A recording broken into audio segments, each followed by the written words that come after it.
Chinese mushroom goes.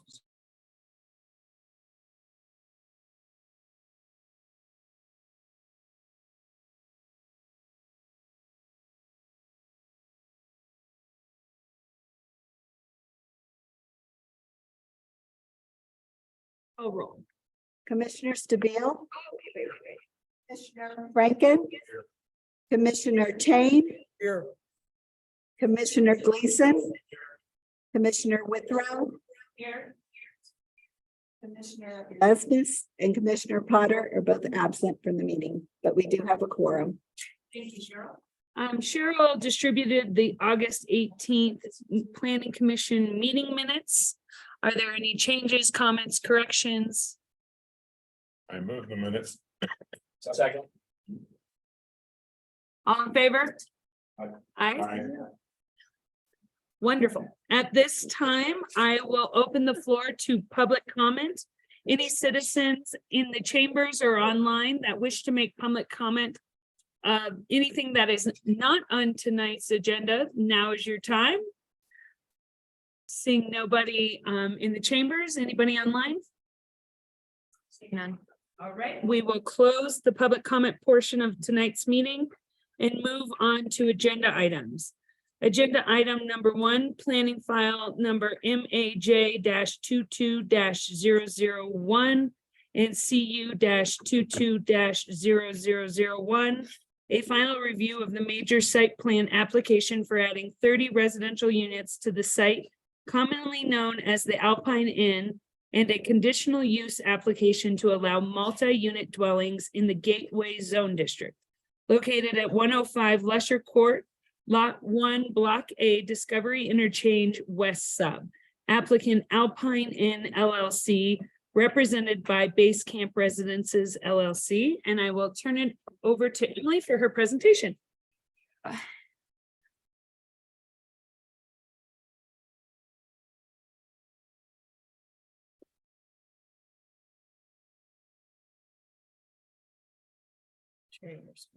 I know what I'm.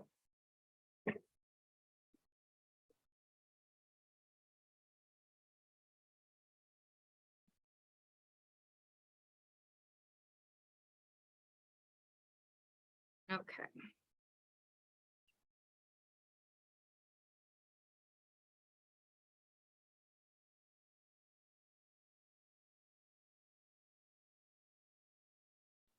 Okay, so like Chair Kelsey mentioned, we are here tonight to discuss a major site plan application and a conditional use application.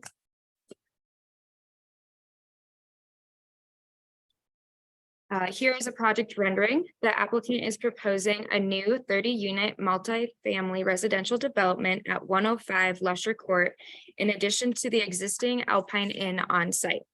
The project involves 2 buildings, one with 22 units and the other with 8 units. To provide a little bit of background, the application was last reviewed at the July 21st Planning Commission meeting, where it was presented as a condominium hotel. Generally, planning commissioners felt that the project did not meet the condo hotel definition and noted that it will be operated as a residential development with a high number of short-term rentals. The Planning Commission voted to table the application. Since then, the applicant has modified their application to include a conditional use request alongside the major site plan application. The latest submittal also includes proposed deed restrictions. The applicant is proposing that 22 units will be subject to a 30-day right of first refusal period, giving priority to businesses and individuals employed within 1 mile of the 10-mile basin. The remaining 8 units have a proposed deed restriction that prohibits short-term rentals and require that the unit be sold or leased only to businesses or employed individuals within Summit County. These 8 units will also have the 30-day right of first refusal period for businesses or individuals within 1 mile of the 10-mile basin. Moving on to the analysis, the application is in conformance with the Gateway District zoning requirements in relation to density, lot coverage, setbacks, and building height. One thing to note on the density is that the allowable density for the site is 39 units, and the applicant is proposing 30 units. The Alpine Inn is not included in the density calculations as those hotel rooms are not configured to be a full-time residential use. As far as use standards, the Gateway Zone District allows multifamily residential dwellings as a conditional use, which leads us to the conditional use request. In order to receive major site plan approval, the applicant has to meet the criteria and standards outlined in the town code. I've listed the conditional use approval criteria on this slide. The applicant has provided responses to each criteria, which was included in the packet. However, staff found that the application materials as proposed do not meet the first criteria listed in the conditional use standards. This criteria states that in order to be approved, the application has to be consistent with the purpose and intent of the Gateway Zone District, has to further the applicable goals of the community plan, and is a desirable use that will contribute to the general welfare of the community. Staff found that while 8 of the units are prohibiting short-term rentals and requires that the units be sold or leased to businesses or individuals in Summit County, the proposed covenant does not further the goals of the Frisco Community Plan. The community plan aims to achieve more affordable and/or available local workforce housing, and the language in the proposed covenant does not achieve this goal. The town of Frisco generally uses 2 standard covenants for deed restricted properties, and those have been vetted and are trusted to create more local workforce housing. These 2 covenants are the Housing Helps Covenant and the Summit Combined Housing Authority Covenant. This was the table that was in the staff report and shows the requirements or the general requirements for each covenant. Staff would support either of the 2 covenants provided by the town, but does not support the proposed covenant by the applicant. One thing to note is as of today, staff received a notice from the applicant that they are agreeable to using that Housing Helps Covenant.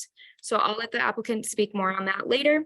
But for the purpose of the staff report and these slides, that we based our analysis on the materials that were presented to us at the time the application was published. So moving on to development standards, the application is meeting all development standards outlined in the UDC, such as access, vehicle and bike parking, snow storage, outdoor lighting, and landscaping. One thing to note is the Summit Suites access drive is being relocated to align with Meadow Drive as part of the remodel. It's not shown on their site plan, but it's further east. With that, staff recommends that a condition be added to the application that requires the sidewalk termination and crosswalk location be extended to that western edge of the Meadow Drive intersection with Fletcher Court. The application is meeting the facade standards and building articulation per the non-residential development standards. For the roof standards, the proposed roof pitches vary between 412 and 1012, with the majority of the roof at a 412 pitch. A minimum is 412 is required, therefore their application meets this requirement. Additionally, per the code, ridgeline shall change in elevation by no less than 2 feet for each 27 feet of building length. The applicant has added architectural elements in the form of false chimneys along the longer ridge lines to create visual breaks in the ridgeline. If the planning commission finds that these architectural elements further the intent of the code, the application meets the standard. Moving on to building materials, the proposed building materials include horizontal lap siding in trim and shades of gray, vertical siding in brown with black metal railings and windows. The proposed colors meet the code standards. And I do have a material board. I can go grab that. It's upstairs. As far as design variety, the project provides some architectural relief from the, thank you, from the duplication of units on the property through utilizing a variety of windows, decks, balconies, and roof pitches. If the planning commission finds that there is adequate architectural variation that limits the duplication of units, the application meets this standard. So lastly, here are the recommended findings and action. These again are based on the materials that were presented at the time of publication. However, based on the condition that the 8 units are deed restricted with the standard Housing Helps Covenant, staff finds that the application would meet the conditional use criteria. and therefore would recommend approval. However, staff recommends that the planning commission hear the applicant and discuss the request. Thank you, Emily. Andy, do you have any questions for staff? No. Patrick? Yeah, so. You just back up to the slide with the 3 different housing covenants. Okay, so just for total clarity, what we're saying is when the application was, the new application was presented, it was in the first column. Correct. And then as of today, the proposal is the second column. Correct. So the first column is no longer valid. So we're really evaluating the second column versus. Hang up now? Yep, see it. According to what we received today, I would like that applicant or recommend that they speak to it. Fair enough. We'll just- To confirm. And real briefly, planning commissioners, as a reminder, if we could just lean in towards the microphones, we're working on it, but it's still sketchy. So thank you. I think we're good. I think we're good. Then, my next question was, there were some significant challenges, I think. Utilization of the site, the amount of open space, the connectivity, sidewalks, and the way that this played against Lusher Court. So is it fair to say that there's a summary comment that the planning department believes they have met all of the obligations, including snow storage, delegations with the neighbors in terms of their snow storage, which I think, if I recall correctly, were the original challenge. Are there any more things that we should be aware of that are challenging? So the applicant is meeting the snow storage requirements for the proposed development per this review process. There are outstanding issues with, I believe with their snow storage easement with Walmart. However, staff has approved an administrative site plan, approving the feasibility and the logistics of the snow storage alternative that they're providing.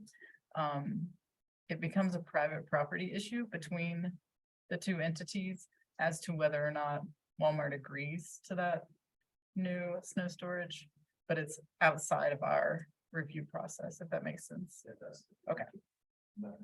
Robert, any questions from staff? I have no questions for staff. Ira, way over there, Ira? At the wrong seat. But your food's good. No questions. And I do not have questions either. So at this time, we will open it up to David O'Neill's presentation. Welcome, David.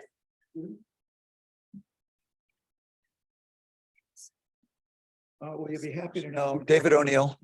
You'll be happy to know staff did such a great job on the report that I'm going to be extremely brief. So if there's any people that are still Broncos fans out there, we'll get through this quickly. On July 21st, staff had said that the commissioners thought the vision for the project was there, but the applicant will need to work through the constraint of the code and work with staff to get there. And so staff's been great. We've, Don must grimace every time he sees my caller ID pop up, but they've been very generous with their time. And I think we've worked through all the issues as evidenced by the staff report. And then this afternoon, actually this morning, our team's been drilling down the deed restriction so we can live with the housing helps deed restriction, which is one of the 2 restrictions that staff had proposed, that we use. So maybe I'll speak real briefly to the conditional use, and there's not much to discuss to the rest of it, but on conditional use, there are 5. We met before we called this morning, 5 of the 6 conditional use criteria. I think with the call this morning, now we meet 6 out of 6 of the criteria. And then, so our thought is with respect to the 8 units, we use the housing helps deed restriction. And then with respect to the 22 units, Michael Marchand, who is on the line, I believe, I see her name up there, has been speaking with Danelle Cook. And Danelle, Michael tells me, had recommended handling the first right of refusal on the 22 units just through the decks. And so I would suggest that we handle through the decks the 30-day first right of refusal and also address the short-term rentals and how that'd be done and do that through the decks. So that's where we are from our perspective on the conditional use, and I'm happy to answer any questions. Well, thank you. Ira, do you have questions for the applicant? I do not. Robert? Tell me about the 22 units again. You just sort of lost me in that with how you want to handle those. The overall project is 30 units. Right. Okay. No, I understand all the 30-day hold, but how are you handling that? 8 units, the thought is that those would be restricted for locals, owner occupied by locals, and then subject to the housing helps deed restriction that staff, is comfortable with. And I understand, they need to have consistency, throughout the community. So that would be the 8, and then the 22 would be unrestricted market units. However, we wanted to put on there just a first right of refusal, so they'd be offered to locals, 10 Mile Basin first for 30 days. And if they purchase it, great. And if not, then it would be out there in the general marketplace. Through their How would we ensure that? their declarations. Different ways to do it. The way that Danelle had suggested was to do it through the decks. And as a practical matter, I think we've done more. No. Now, I'm sorry, you're here. I've never met you. Okay, well, you can speak for yourself then. Okay. And maybe we'll have that question after the applicant's presentation. And then Michael I always hate quoting somebody. There's a reason why they don't allow hearsay. So I apologize if I misquoted you. So the thought is if you do it through the decks, which Danelle can speak to herself, whether it makes sense or not. It's administered through the HOA. And as a practical matter, I think you'd have a very high rate of compliance without the administrative hassles of having, from our perspective, managing 22 additional deed restrictions, and from the staff's perspective, handling 22 additional deed restrictions. So. I guess my question goes back to, because a part of us approving the conditional use permit is for us to get back something, and you're giving us 8 units, and that's really appreciated. But I've watched systems fall apart before that are sort of not well with good accountability. And I worry that people in Denver look at this and figure out a way to finagle through that 30-day waiting period. And so I really appreciate the 30-day waiting period, but I'd like to have some assurance that 30-day waiting period is really held to the whole way through. And that nobody can kind of play the system. I think you're correct. However, my expectation would be this HOA is going to end up being run by the locals. And you're going to have heavy influence, the locals in there. And that in our experience, in the neighborhoods we've done, the residents are very much self-enforcing because they want more locals in there. And so I think you're right. We may occasionally miss one, but I think overall it's something that would work without. Here for some comment from Danielle. Any other questions? No. For the applicant? Patrick, questions for the applicant? Yeah, let's just back up to Housing Helps Covenant, what you just said. Sorry, I hope I'm talking loud enough into the mic. You said that you've now met 6 of 6 of the requirements. I count 7, and I only see 4 boxes checked on this chart if I'm looking at the right thing. So let's back up, and if you would, please, could you go through the ones that you believe that you've met? Well, I'm talking about the 6 criteria for conditional use, not the Conditional use. list on the chart. Right. So the list on the chart, I wasn't referring to that. Yep, no problem. Okay. So then I guess, the next one, and this is a little bit of a piggyback here, but, I was curious about what the strategy is for advertising these units, because if it's some ghost advertisement that no locals pick up or whatnot, and all of a sudden 27 of 30 days have gone by, there's no way that somebody can actually be a local and apply for one of those 22 units that are being, held for 30 days. I'm just curious if you have a advertising proposal or a way to state that we're going to make sure that this is out there in the public air for anybody to see, should they be able to see it. Sure. The first thing I'd say is one has to go, what's everybody's disposition? That's, our disposition, the disposition of the people living there. And that would be to have locals buying the units. And so it's not like there's a huge incentive try to beat the system. You know, the prices are going to be the same. Okay. So that would be one thing. In terms of marketing, what we've done successfully in 2 other neighborhoods, and well, actually 3 now, including base camp shops and residents, we create what's called a pioneer program. And so we put out there to the world, locals in the world, that for $250, which is refundable anytime, you get priority. And so we then have a list, and we have a pretty good idea of how many people would sign up. And then when we get a little bit further downstream, then we'd start working through the list. So we would work through, we'd exhaust the locals list and, do that. And then probably on top of that, just ladle on, 30 days of some sort of marketing, social media and print media and whatnot. And that's something, if Danelle wants to be involved in, we'd love your help and we could, do that. But our bias is we want more locals in there. We think that's terrific. That'll be the motivation. Yeah, thanks. That answers maybe the front end. Talking about, can we shift gears to the architecture for a second? If you like. So, when I look at the roof line as, something that needing or not being I would like you to explain how you've broken up the roof line despite what the staff report says, Sure. and how you feel that that's justified. Great. Let me turn it over to Ronnie Pelucio, who hopefully is on the line here. Michael M., did Ronnie make it on? Yes, Ronnie's on. Okay, great. And so with that, I think nobody has any other questions regarding the covenant, which is what I'll be speaking to, or Well, Turn it over to these guys. Before do you have a covenant question? A little bit of a follow-up to this 30-day question. I'm just curious, you talk about there's no benefit to selling to somebody on the Front Range, but I'm curious how the price gets set, because, if you put it, just using round numbers, say there's a unit for sale for 700.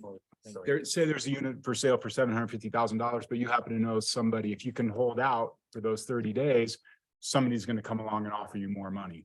That would maybe incentivize you to not sell it to a local. So do you set a price and that's the price, and any local that shows up with that cash in hand, it's their place. You don't get to say no to anybody because you're waiting for a better offer to come along, right?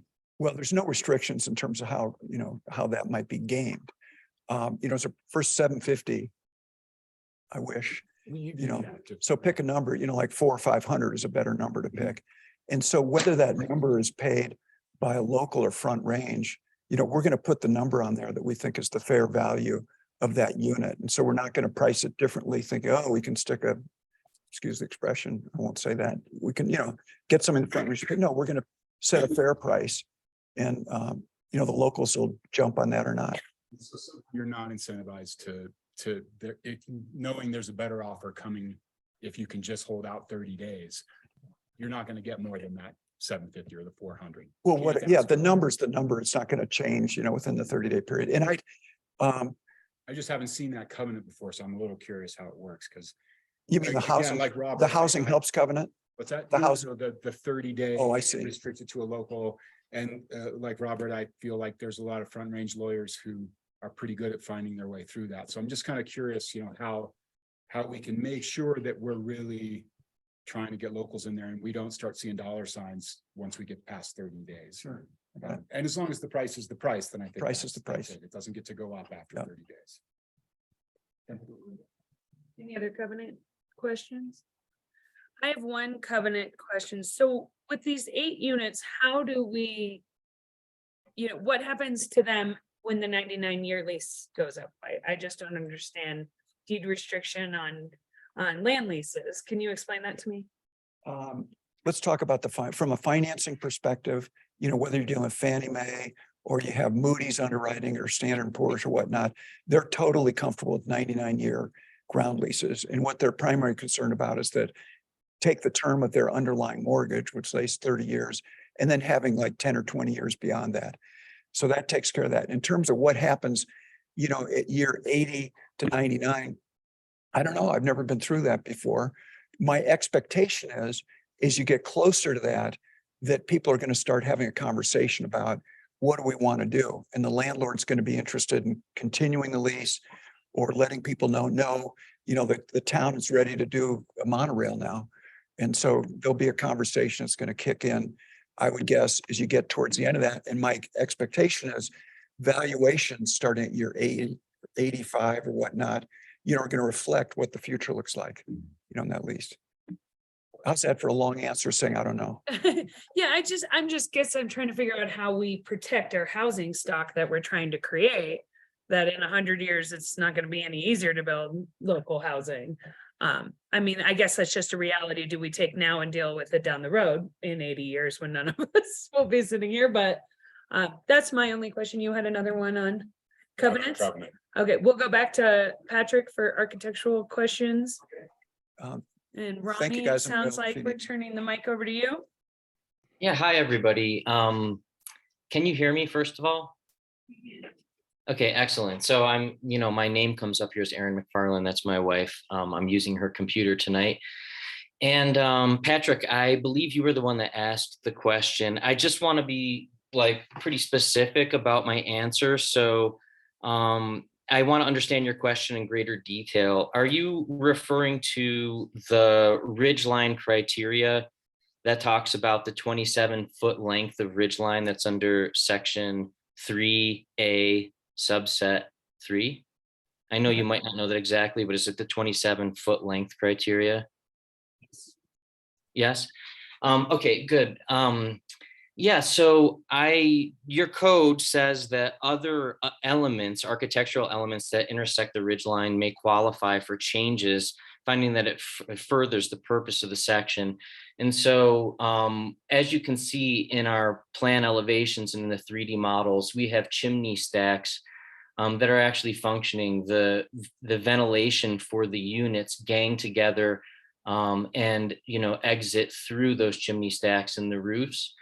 And that length of roof is roughly 35 feet, 35 to 37 feet. So it's roughly 10 feet longer cumulatively, but it's broken up at the midpoint by those chimneys. And you can see in that elevation you're looking at, there are 3 of them, each of them along the major, roof that is left and right on the page. Okay. Does that answer your question? Yeah, for the question portion, it does. My next follow-on question is really, it's about the duplication that we require to not happen in our code. And, when I look at this, what I'm seeing is the same piece, either mirrored or copied left, right. You explain if there's differences that I'm not understanding? Yeah, so I think you might be referring to the fact that 4 units are kind of, the end units of every 4. So the 1 and the 4th are kind of bookended by tower elements. And one thing I want to point out there is that, the 27-foot interval, which, is something that we came to understand in greater detail through collaboration with staff. So I'm grateful that staff helped to illuminate kind of what the code meant. We honestly didn't understand it until the last meeting that we had with staff kind of offline from Planning Commission. Really communicates this message that is the 27-foot interval is the key criteria that is being looked for here. So what we did was we tried to strictly comply with that through the ins and outs on the buildings that step forward and step back and that have vertical punctuation that are kind of like verbatim criteria. So those dimensional standards that you see that are the areas that aren't the gabled areas, in fact, are like specifically what the code is calling out for. And I know that the elevation at the bottom of this page, is not really the view that one would see at the pedestrian level. And I think it gives a little bit of a distorted version of reality. At ground, the L-shaped configuration of these buildings does provide what we are confident in a greater variety at ground level and at the pedestrian scale.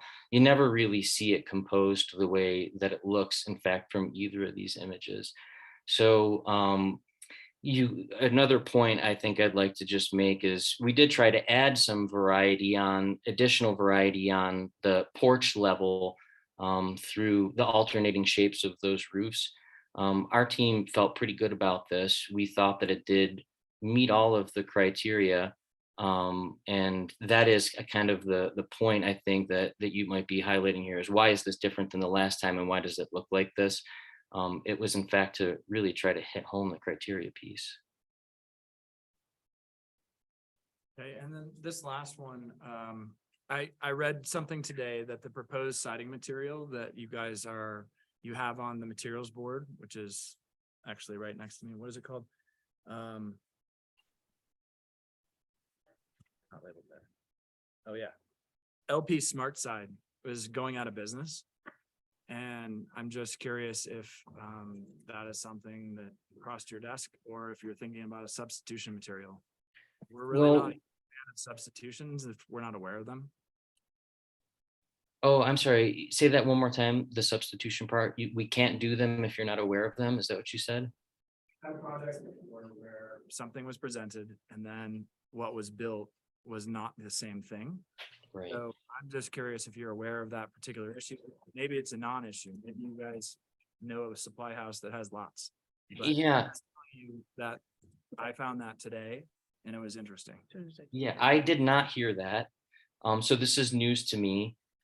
We do have an LP rep that we work with, and we have other projects that are being constructed right now. Well, that are both being constructed and others that are entitlement phase we're planning on using that product. So what you're sharing with me is news. I imagine these types of things might occur, and I know that there are processes in place that allow for us to either represent if needed, if it's a significant deviation from an approval, if something like the manufacturer were to go out of business, or staff approval within a certain percentage of deviation. So I think you're sharing something with me that I was unaware of, but I'm sure we can navigate through that through finding something similar if in fact we can't source this. But that's the first time I'm hearing it. Thanks for sharing that with us. That can be a bad thing some days. So all fairness, could be wrong, but I just wanted to bring that to bear because I looked up that product and I saw something. Yeah, there's ways that we can navigate that. That's the board, by the way. All right, I'm good. Any other architectural questions for Ronnie? Robert, Ira? I do have another question. Okay. Can you talk about where the 8 units are going to be in this building? Are they going to be mixed around or are we going to create an area for just locals or for workforce housing? In our experience, we always mix things around. So you can't tell what's a market unit, what's a locals unit. We found that always works best. And thank you, I appreciate that. And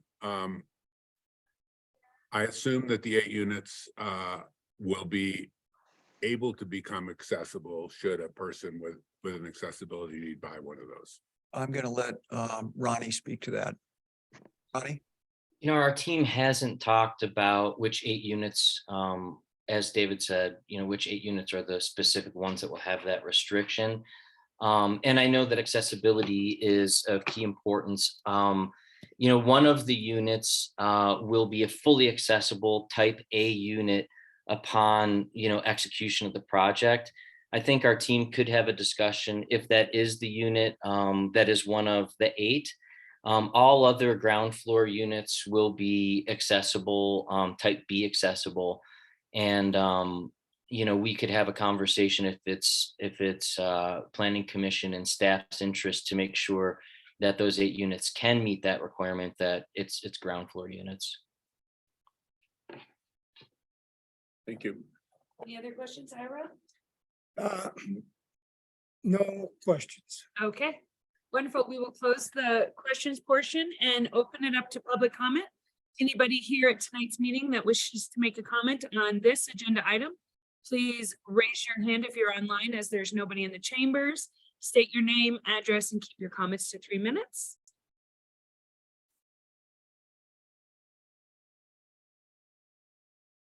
I'm seeing none.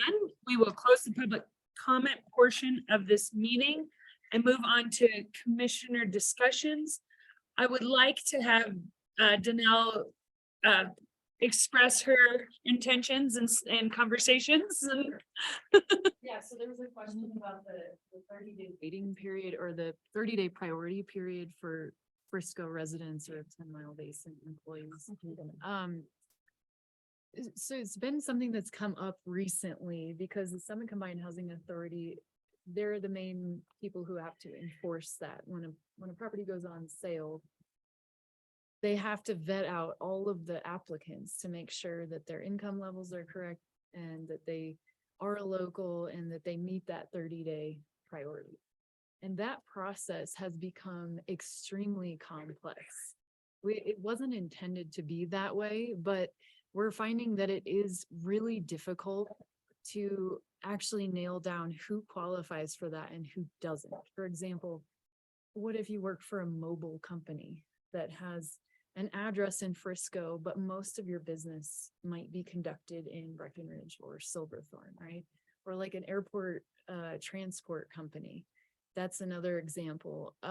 We've just had a lot of really interesting scenarios come across our desk that it's like, oh, well, what does the covenant say? And does this apply? So I know from the housing authority's perspective, they would love to see that 30-day priority deleted from the covenant.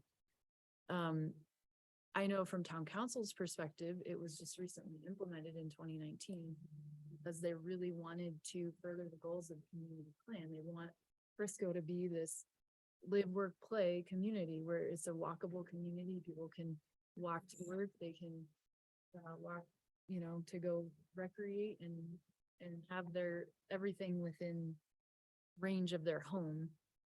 So that was kind of the objective there of implementing that into the covenant.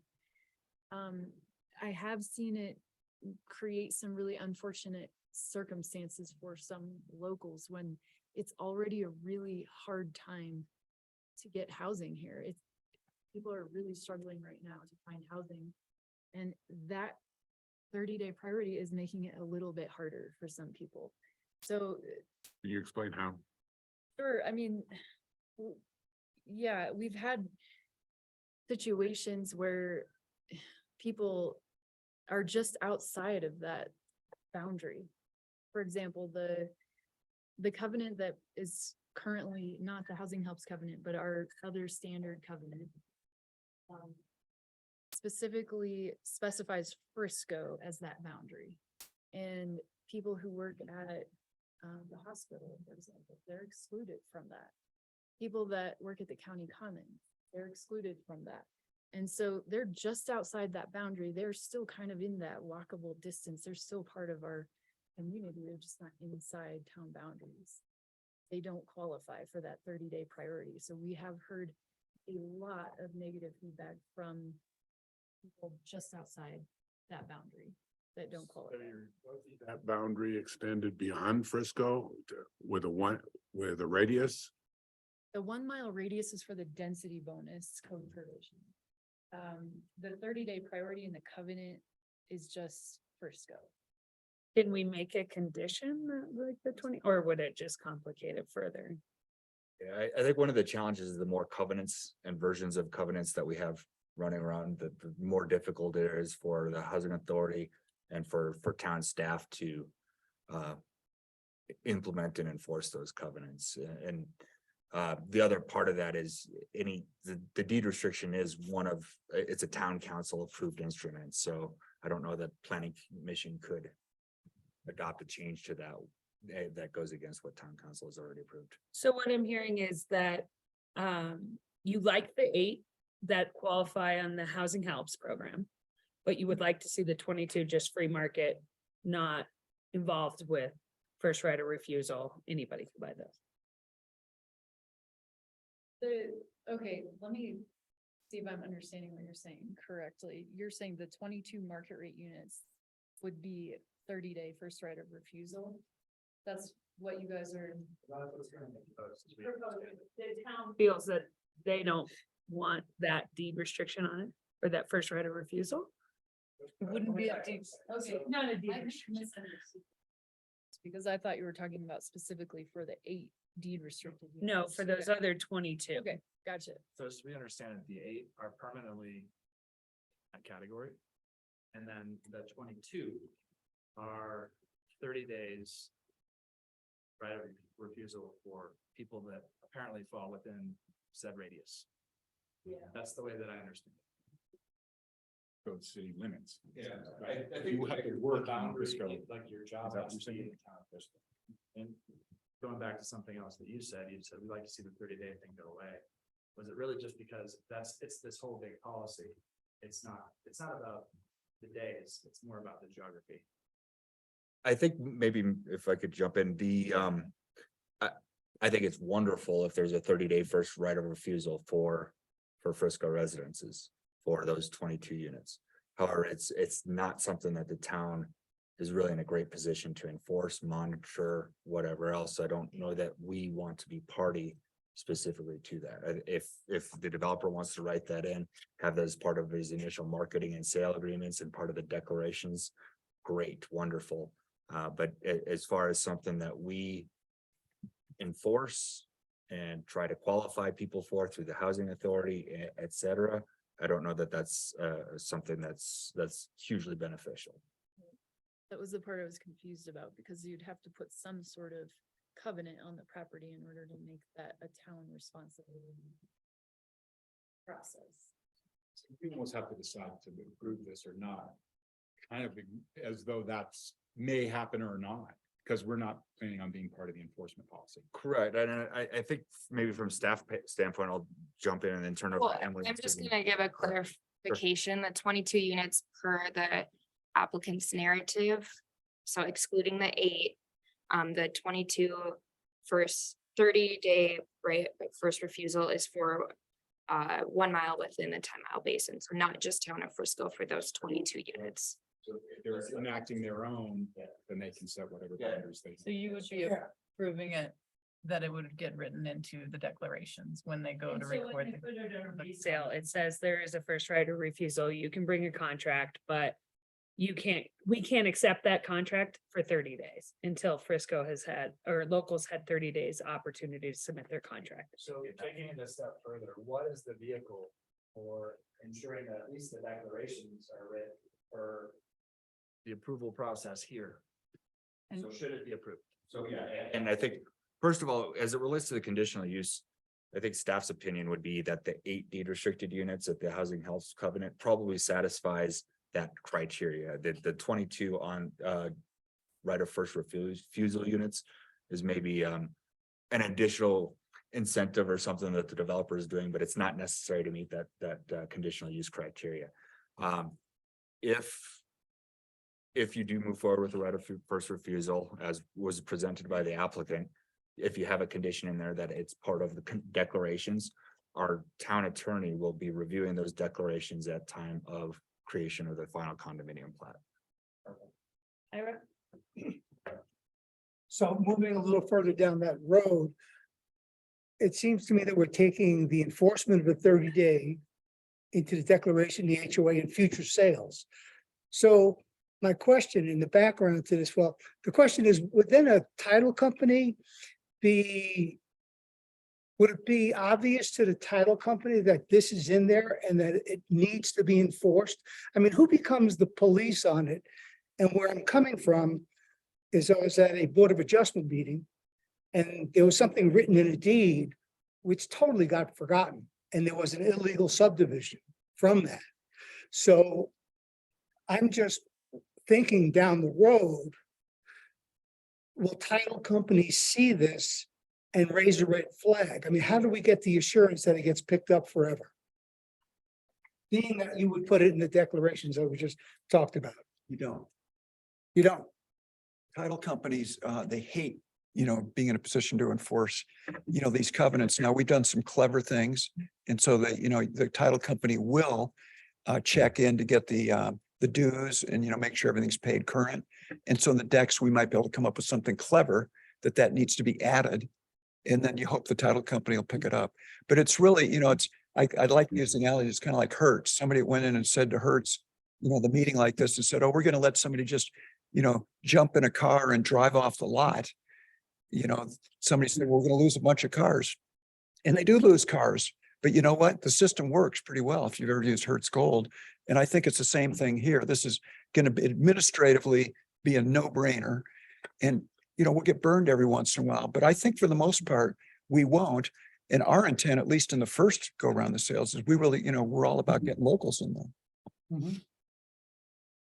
So you're saying, if I heard you correctly, our town attorney is gonna review the decks first. He'll review it. He'll review it. So if we get, I'll be on board once the town attorney's on board. And that's not gonna happen until condominium plat, which is gonna be a couple years down the road after. Yeah. construction. I understand. 18 months. So Have a heart attack if it takes a couple of years. Couple of years. are there other like local housing stocks that are on land leases? Like, do you have any input on a land lease that we're putting our deed restriction on? Yeah, the base camp residences that Mr. O'Neill mentioned Oh, yeah. earlier. I'm familiar with the Wintergreen project out in Keystone. That is on a 99-year lease from Vail Resorts to Gorman. But comes with a little bit of risk. I was next to the carousel waiting for my bag and got talking to one of our US senators and knows what we do. And he said that they're about, I don't know if this public, working with the BLM and trying to free up a lot of land with 99-year ground leases. So do workforce housing. So it's, I think it's becoming much more customary. Cause I feel like Denver lost a lot of their housing stock with land leases and people not knowing they were on them. And then they just sold out a bunch of deed restricted properties like the city and county of Denver. Within the last decade, I believe they lost a good chunk. The deed restriction will be tied to the property, so it is gonna be tied to that overall 2-acre parcel that the Alpine Inn is on, as well as this one, and it will run with the property. So even when the 99-year lease for this project expires, the deed restriction is still there. So if the lease is not renewed and somebody wants to remove the buildings, well, there's still 8 deed restricted units that the future development will have to replace onto the property. Okay, that makes me feel better. How does that happen? How do I'll tell you in 99 years. we or David, his company, have the power, assuming that they don't own that, they're not the leaseholder? How do we have the power to put a restriction on property that we don't have control of? Well, in this particular case, the Alpine Inn is the owner of the overall property and they've consented to this application. They will be, so the deed restriction gets assigned to the property. Okay, I'm good. Yeah, so if a future building is built there in 99 years, something gorgeous, it'll still have 8 units that have to be deed restricted. That might be completely- That time density will be up to 100 units, so 8 of 100 will be. Sure. Land across the street. We'll be flying everywhere. Hell of a All right, well, on to discussion. Andy, what are your thoughts and how do you feel about the conditional use, the new information, the duplicity and articulation is the facade standards met? All those things. Yeah, I think certainly am way more in favor of the conditional use than I was of the condo hotel angle we looked at last time. I do think, with the housing helps agreement and getting in there that they do meet the requirements for the conditional use. So I'm generally in favor of the conditional use. I think we kind of gave them that last time. We said, if you'd only come in with conditional Yeah. use, we'd be more in favor. So I still feel that way. When it comes to the articulation, I think they have fixed some of the articulation, the wall conversation from the last meeting. I think we can all agree that there's a little bit more articulation in the current building. Patrick picked up on a couple of issues that I think are still there. The ridge line length, the chimney breaking up the ridge. I'm curious to hear your take on that too, but I've seen it done. They're not the first ones to come up with that idea to break up a ridge line, and it does pass and it does technically meet the code. I have a bigger problem with the duplication of units. I feel like there's a lot of duplication and just mirroring as we go down this building. And so that for me is when I'm still having a hard time with. I'm curious to hear where everybody else is on that, but to me, it's pretty repetitive architecture. And I think that the intent of the code is to reduce the repetitiveness, and I'm seeing a lot of very similar building forms. You know, the code talks about changing window patterns and roof lines, and just mirroring a shed roof isn't necessarily changing, it's just mirroring the unit, but the windows are all identical. It seems the undulation in the buildings are all identical and stacked. So that one is the one that gives me the most issue, I think, that's left on the table. But I'm curious to hear in other comments. Patrick, your thoughts? Yeah, I mean, on the conditional use, I'm much better with it. I definitely would want to conditionalize the 30-day moratorium for locals on the other 22 units, and make sure that that's something that's enforced, and make sure by whatever vehicle we need, that the town attorney is absolutely part of that process to the length that we can be there, right? Within reason, because we can only do what we can do. But yeah, I mean, you heard what I said about the architecture a little bit before, same as Andy. I think the chimney is a super weak move. You know, as a designer, I could figure out 12 or 14 better, more inventive ways than putting a little stack on the roof that really, when you look at it in its totality, that disappears and you see the ridge line. That's just what happens. And then the duplication of the units is the same thing. You know, if there was, you know, building window pattern A, B, and C, and they were mixed in, for example, or something like that, I would be way more convinced. But I just see a lot of flip-flopping and copying. So that's where I come out. Robert? One, I'm appreciative of the work that you've done with staff, and the fact that you have come back several times and worked with us also, tried to listen to what we've had to say. I have less problem with the architecture, but then I'm not the architect in this group, and I'll admit that. I'm just trying to see a project go forward, so I'll listen to more of what the other commissioners have to say, and we'll make a decision at that point. Ira, your thoughts? I also am appreciative of, you know, that the applicant has come back, they've listened to many of our comments. And in deference to our in-house architects, I agree that the fake chimney is an easy way out. The ridge line is still pretty apparent. The symmetry and the duplication, the windows, I mean, I see all that, and I agree with all those comments. But I think I'm going to defer to Ronnie, who might still be listening, in that from a pedestrian standpoint, not looking at it like a drone, that might be a little less obvious with some landscaping. I know landscaping doesn't reach windows, but my instinct is to see more housing built that hopefully gets filled up quickly with people that need it. So I think that more could be done architecturally, but I appreciate changes that have been made. And I think on the pedestrian level, we'll be looking pretty good. Great. And I'd like to echo their comments. Thank you guys for all of your hard work and tenacity here and trying to make things happen for local workforce housing. I struggle with why did it take till today to find that covenant is my biggest issue. Like, I read the staff report last week. It's Thursday of this week and I hear about it 3 minutes before the meeting. So that's what makes me uncomfortable about, are we solidifying this, or is the wool being pulled over our eyes right now?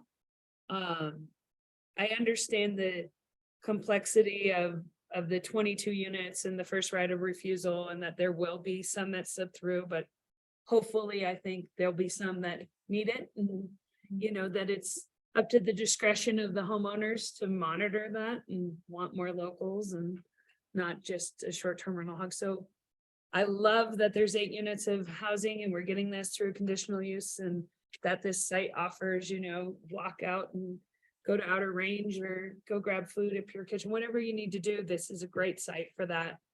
I'm just struggling with why I'm learning about it an hour before the meeting. And that makes me uncomfortable.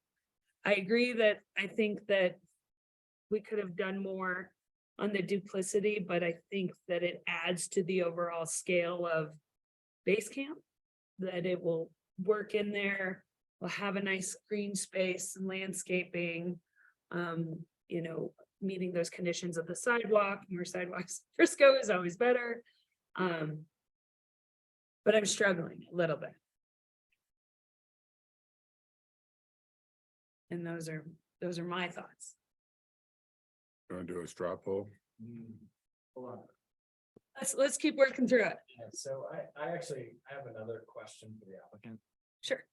So I echo Kelsey's concern about how this just happened real fast. And I've heard, you know, we've got a lot of lawyers that can figure a lot of things out and, you know, that's all.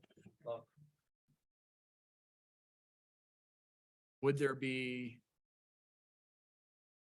any willingness to take 2 of the 8 units and apply the AMI situation to those? So they're not only deed restricted, but they're basically in category 3 as a gesture of goodwill to say, hey, listen, we're really serious about making sure that locals end up in these 8 things. And maybe 2 of those 8 are for people that just can't afford quite as much.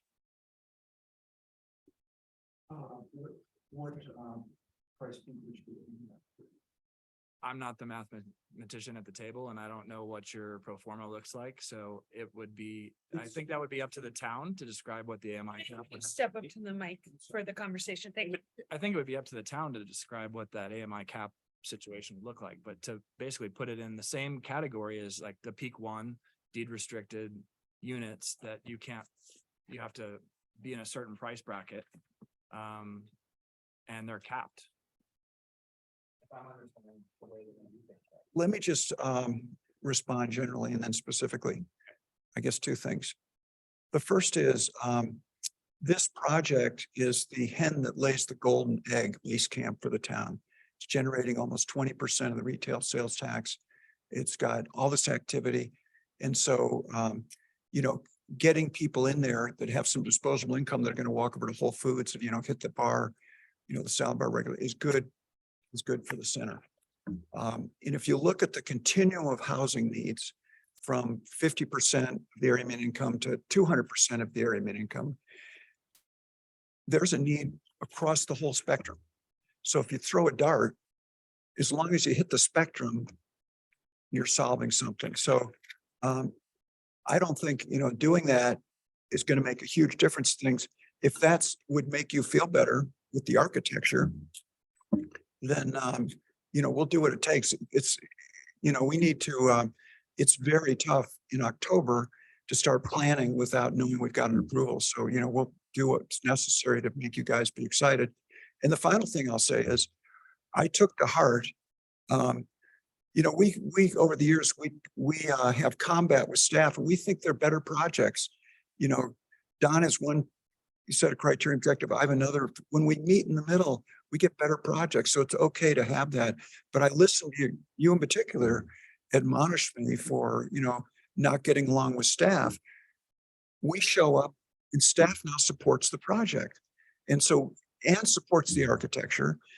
And so, you know, there comes a point where there, and I think if you look at every project we've done, if you're to compare the waving of the arms beforehand with the completed project, we always deliver the goods. We care deeply about these things. And if you're concerned about the articulation or you're concerned about that, you know, Donna's staff, they're competent. Throw out a condition and say, hey guys, you know, see if you can do something better or something like that. That'd be good. So to go back to your question, yeah, if we're to do 2 units, you did say, I wouldn't go down to 80% AMI, but if it was 100% or 125% of AMI on 2 units, we did the Summit County Housing Authority, and I'm thinking of Den House going, oh, great, more administrative chaos, but you know, but that would be my suggestion, you know, to do 125 would be ideal. We could probably live with 100 on 2 units. We would select the units. And if that, you know, makes everybody feel like we're with the spirit, the community spirit of things, by all means. Well, So- I guess my response to that is, first of all, I don't admonish you, but it's our task as elected people here to ask the hard questions and push appointed people. Thank you. Sorry. And we're all here for the greater good of the entire community. So that's, my preamble. But as far as the spectrum and throwing the dart at who it is, I mean, we're in conversations constantly with town staff about how many people that earn very, very little money can find a place here to staff of our restaurants, staff the businesses. So we are constantly looking for the opportunities for people that are on the lower end of the spectrum. So I'm not throwing a dart. I'm actually pointing a laser at the target. Okay. So To that's my purpose for that really is you guys have come a long way. And I don't want to bust your chops on the architecture. Could it be a little different? Sure. But if there's something that even enhances a little further beyond where you've come Mhm. for the community, I'm there.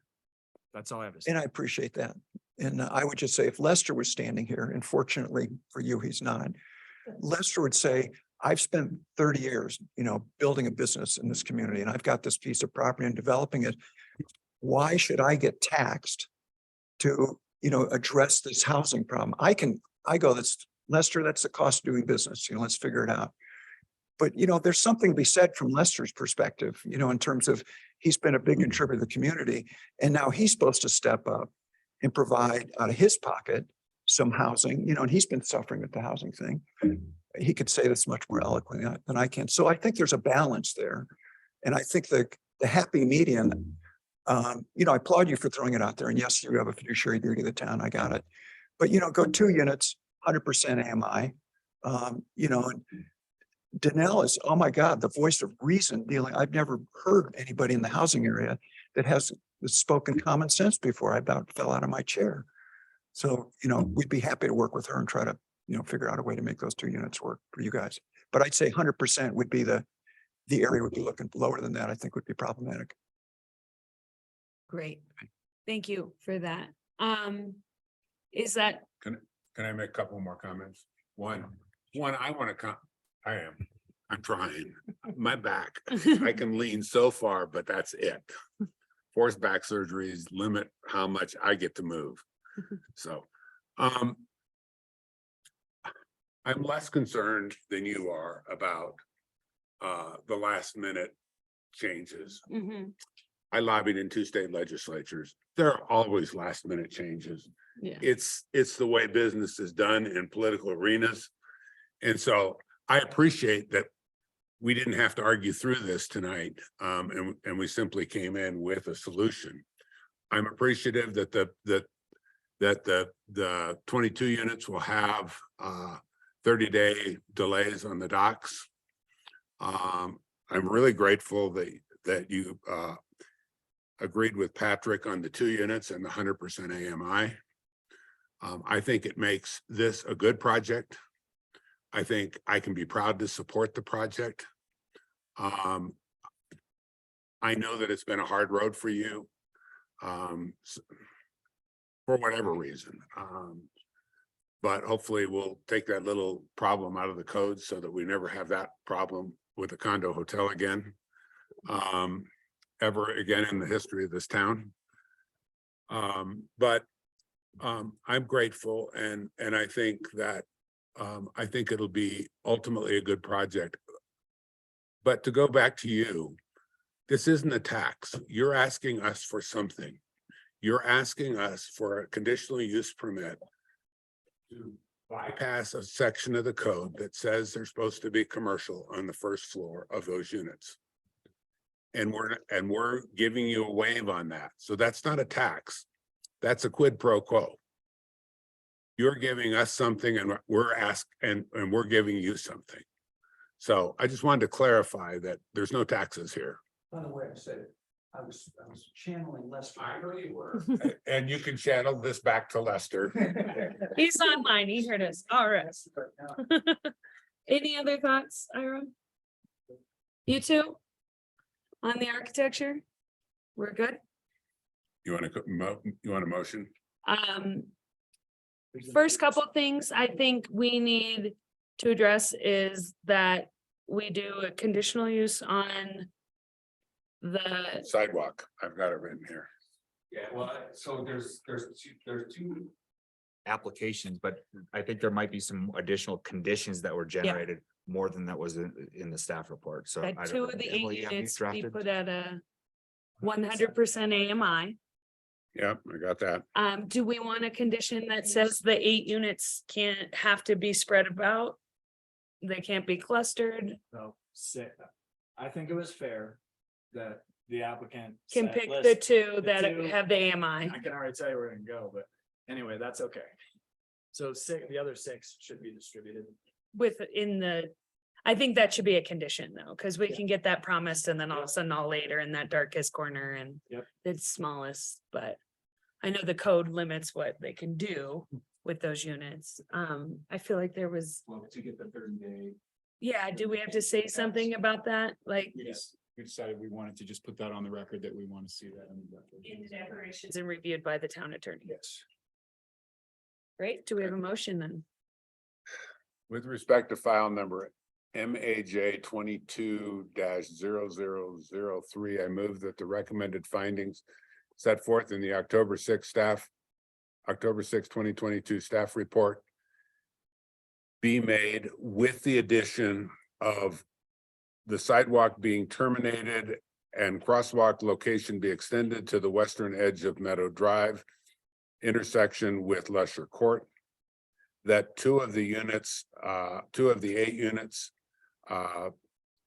be at 100% AMI. That the remaining 6 be and could be located at the applicant's choice. And that the remaining 6 be distributed throughout the remainder of the project. And that the 30-day is it 30-day right of refusal for locals be placed into the docks of the HOA docks. And sorry, can you clarify that you would like, 6 of the units to be deed restricted with the town's standard housing helps covenant and the remaining 2 to be deed restricted with the town's? Deed restricted with housing helps, non-standard housing town standard housing health Deed restriction. deed restriction. And then is it your intent to have the 100% AMI follow the town's standard restrictive covenant as well? Yes. Okay. And then just another technicality, if you're reading off the staff report, it had the wrong application number, so it's 22-0001, not 3. Sorry, 001. 30 days. And that finish, and that the recommendations set forth therein be taken, and that the planning commission hereby approves the request for a major site plan application for the proposed 30-unit multifamily residential development located at 105 Lesher Court, Lot 1, Block A, Discovery Interchange West Sub. Can you clarify actually, as you're watching you type? Yes. Residents should be amended actually, or post amended with 10 Mile Basin, right? So it's not Town of Frisco? Because that was the original proposal. I think it was Town of Frisco within a 1 mile radius, Okay. which would include the hospital, That's the in middle the- school. Remember the correspondence is that the planning or the town planning got. Yeah, That's what. yeah, that was in the 1 mile report. radius. Is that where we're at right now? Is that where? Right. Oh. Well, the applicant said 10 Mile Basin, wouldn't that go up to Copper? Yeah. That's for the 30-day right of first refusal, was Right. 10 Mile Basin, which would include Copper Mountain, it would include the county commons. Are we saying 10 Mile Basin? I think it was 10 Mile Basin in the application, if I'm not mistaken. It was. That's for the 22 units. Yes, Thank you. for the first right of refusal. Yep. And then maybe put the 22 units in that note. This is clearly designing on the fly, but go team. All right. Make this smaller so you can read it. No more. Copyright on. Two. Nothing worse than somebody watching you type. You're like, I do know what they type. So once Emily finishes typing here, I'd maybe Reread it. suggest rereading it just for the record. Sure. That's me. Okay, 6.2 sidewalk extension. Anybody's missing anything here? Two. Would be the sidewalk extension, the 100% AMI, the 6, which have to be distributed throughout. The 2, could be at applicant's choice and 30 days into the docks. Looks good to me. Okay, You want to read, who wants to reread? I'll reread. Do I start at the? Yeah, why don't you just reiterate the whole motion? Okay. With respect to file number MAJ 22-0001 and CU 22-0001. I move that the recommended findings set forth in the October 6th staff report be made and that the recommended conditions set forth therein be taken with the addition of the following conditions. 6 of the units shall be deed restricted with the town standard housing helps covenant. 2 of the units shall be deed restricted at 100% AMI using the town standard covenants. Units may be chosen by the applicants. Sidewalk extension to the west edge of Lusher Meadow interchange. The remaining 22 units shall have a 30-day right of first refusal for residents of the 10-mile basin be written into the restrictive covenants. That should also say and be mixed into the remainder of the development. Yeah, on the 6. I think it's a reference, restrictive covenants of the HOA. Restrictive covenants of the HOA. Let's see. Sorry, this should be declaration. It should be declarations. Declarations. And reviewed by the town attorney. Good.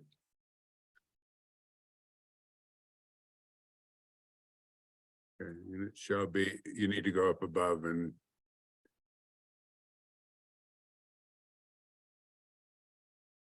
Station, okay, units. and then on the first line, the units shall be mixed, distributed into the remainder of the project.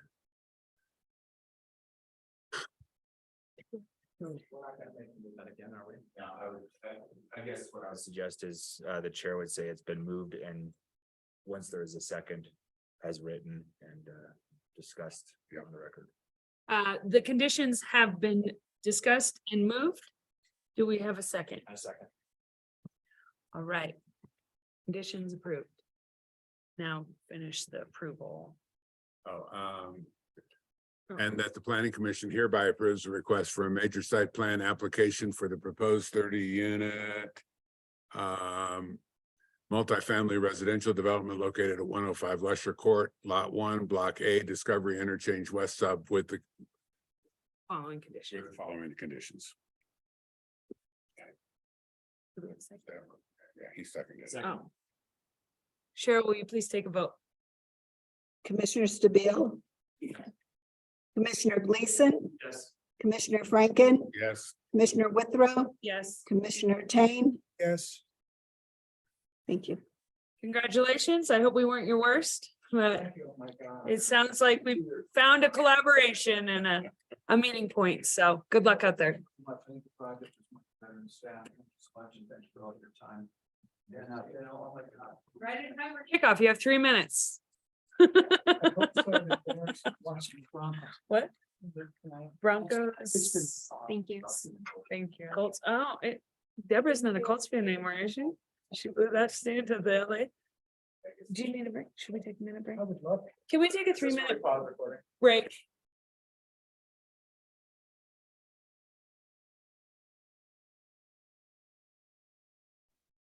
We will continue on with tonight's agenda items, moving on to agenda item number 2.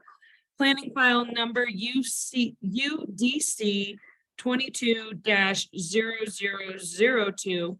A public hearing to consider code text amendments to chapter 180 of the Code of Ordinances of the town of Frisco concerning the Unified Development Code to allow transitional shelter facilities by amending table 5-1, table of allowable uses, section 185.2.5, mobile home and campers, and subsection 180-9.3, general definitions.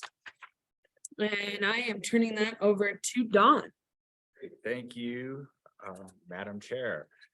So the purpose of this and the genesis of this particular code amendment came from a group called, a nonprofit group called Unsheltered in Summit. And some of you may or may not be familiar with this program. Unsheltered in Summit has developed over the course of the past several years, a program called the Safe Parking Program.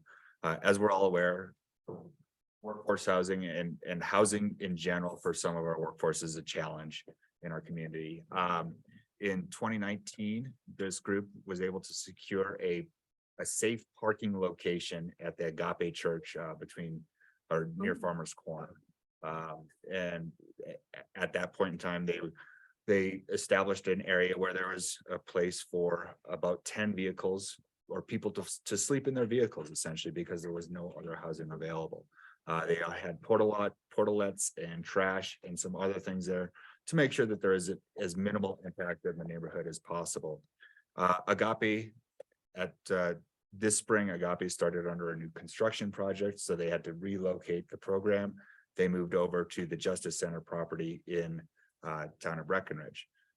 The town, or I'm sorry, Summit County, who maintains and operates the Justice Center, informed the group that they'd have to leave by the beginning of October because of snow storage and some other small lot in town. So the Unsheltered group approached town council starting in about August or so to see if there was an opportunity somewhere in the town of Frisco. For the course of a couple of meetings in August, ultimately gave direction to staff to pursue code changes that would be necessary in order to allow this program to occur at various locations within the town limits. So that's what we have in front of you today. Ultimately, the planning commission's role this evening is to make a recommendation on the code amendment to the town council, and we'll carry that forward. This is currently set for the October 11th town council agenda, which is next Tuesday. It's set as an emergency ordinance, actually, because of the time requirement for that, because they have to leave the Justice Center lot. Town council thought it was highly desirable and in the town's community's best interest in order to go ahead and move that forward as expeditiously as possible, so they could occupy starting October 17th in the Marina lot. So it's Marina lot, that's what I was saying. the Marina lot, yeah. So, I'll go into that a little bit later, but so right now, two parts of it, or that's the second part of this. The first part of this is the code amendments themselves. As read in the title, there's a few different changes here. The first is to create a new definition for a transitional shelter facility, which would be an approved designated outdoor location allowing for temporary sleeping in a private passenger vehicles, subject to specific conditions, including local employment, approved refuse management and sanitation, tenant screening, and management of the facility. A second code change would be adding the transitional shelter facility to the use table, which would be a conditional use in all zones and a permitted use through administrative approval in the Parks and Recreation and Public Facilities Zone districts. And the third would be to add a new 180-5.2.5D transitional shelter facility, which establishes criteria for review of these facilities, whether they're permitted use, subject to administrative review, or a conditional use, which would come to Planning Commission. So with that, that's a summary of these proposed changes. There is a staff recommendation and a potential motion if Planning Commission would like to go that route. And then separate from this, the also on next week's agenda is a request from the Unsheltered in Summits groups to receive a revocable license from the town for the use of the Marina lot. It's the trailhead lot, which is adjacent to the south side of the road, and the B1 where the farm stand is. So, and town council will consider that license agreement at their October 11th meeting as well. Town council has to approve that because they are the property owner. Otherwise, it's just, and then the actual approval of the application would be a staff review. Ira, questions? Yes. So towards the end of what you said, the lot that we're talking about is the paved lot at the trailhead, not the dirt lot where the organic is, where the farm stand? Correct. That is the B1 lot. And again, so that's kind of a separate issue from this. So I do want to make sure that we separate the code amendment from the revocable license. It's two separate items on the town council's agenda.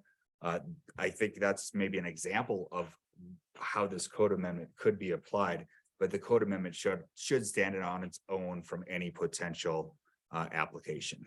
Private or public, Private or public. that you could just get through this code amendment, a license to do this. So I did try to listen carefully. Well, my first question is, with the safe parking, whatever the program is called, do the users of said program need to move their cars or vehicles in the day? It depends. So historically, it has been with both the Agape Church as well as the Justice Center lot. They were required to be out, I believe, by 8 in the morning from both of those sites, just so the lot could be used in other ways. In the case of the marina lot, since the marina is not utilized heavily in the wintertime, town council's staff is considering that they may be able to use that around the clock. So I'm not sure I like that. So the question is there going to be a limit as to how many vehicles would be allowed to use said program? Yes, and again, it's going to be on a site by site basis. So if you had a 100 space lot somewhere that's that an entity was proposing for use, there could be 50 cars in there. There's no limitations that are written into the code itself. And again, trying to keep the code amendment separate from a potential from the application that is also pending. Right. So in some of the reading of the proposal talked about recreation vehicles. Can people have RVs and vans? I mean, any kind of vehicle is allowed? No, it is passenger vehicles, so an RV would not be permitted. The Sprinter van that you see is not an RV, that's a passenger. Yeah, it vehicle. depends on how you get your registration. Andy, did you have a follow-up question? I just wondered if it's sort of a question of density, if the general code amendment should include some sort of square feet per vehicle maximum or minimum square feet per vehicle, so that 100 parking spot lot, somebody can't come in and say, well, I want to park 100 cars. Like if we could set and say, basically, for every vehicle, there needs to be another parking spot worth of space for them to have, move around outside or something. That seems like it would be part of the code amendment, not part of the specific. That would be. So if you do have some thoughts on that, we could certainly bring those and carry those forward to town council. Yeah, I would think that maybe, but we'll get into comments later, but I was just curious if that's something that it's not in there right now. It's There's not in no there right now. sort We of could certainly density make that discussion. recommendation, yes. And there was something you read about could be done anywhere. And what was that? So in the use table, the proposed changes amendments to the use table is that it would be a conditional use in all zones, except that it would be allowed through an administrative approval in the Parks and Recreation and Public Facilities Zone District. So Parks and Recreation are places like the Marina, the PRA, public facilities would be like, I don't know, Town Public Works building as an example. Or Town Hall is a public facilities zone district. But otherwise they'd have to come here. Any other application would come here. I think there was a private individual who owns a partially developed lot who actually reached out to town staff to say, hey, could my lot be usable for this? So we put them in contact with the unsheltered people.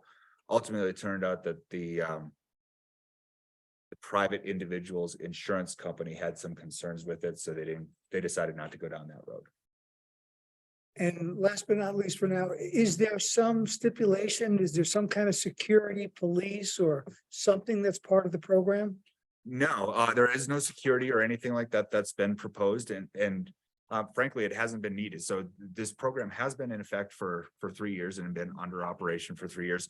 And also, I do want to make it In clear. Sigma County specifically for 3 years? So this is not the program or the code amendment is not specific to Unsheltered and Summit.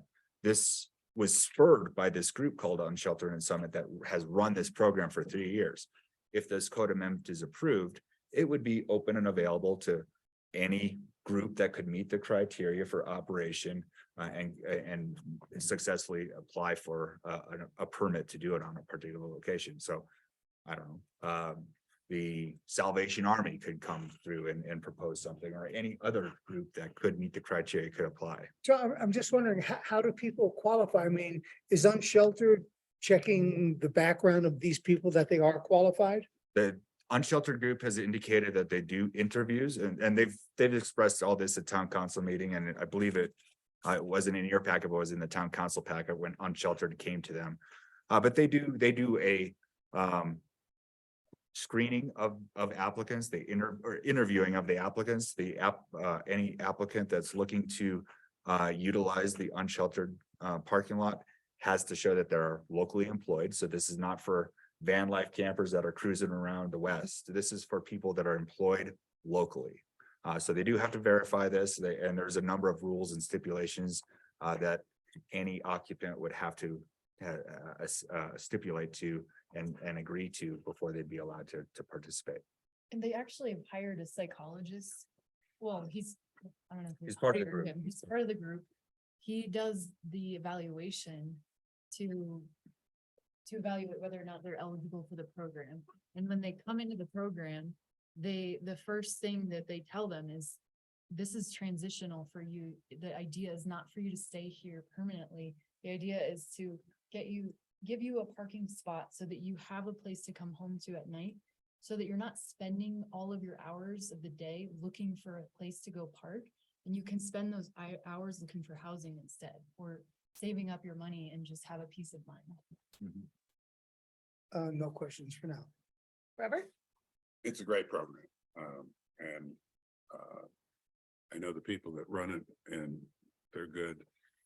The only question I had with the code amendment was whether we're not very clear about what kind of an entity could run this. I mean, does it have to be a business? Does it have to be licensed? Does it have to be something?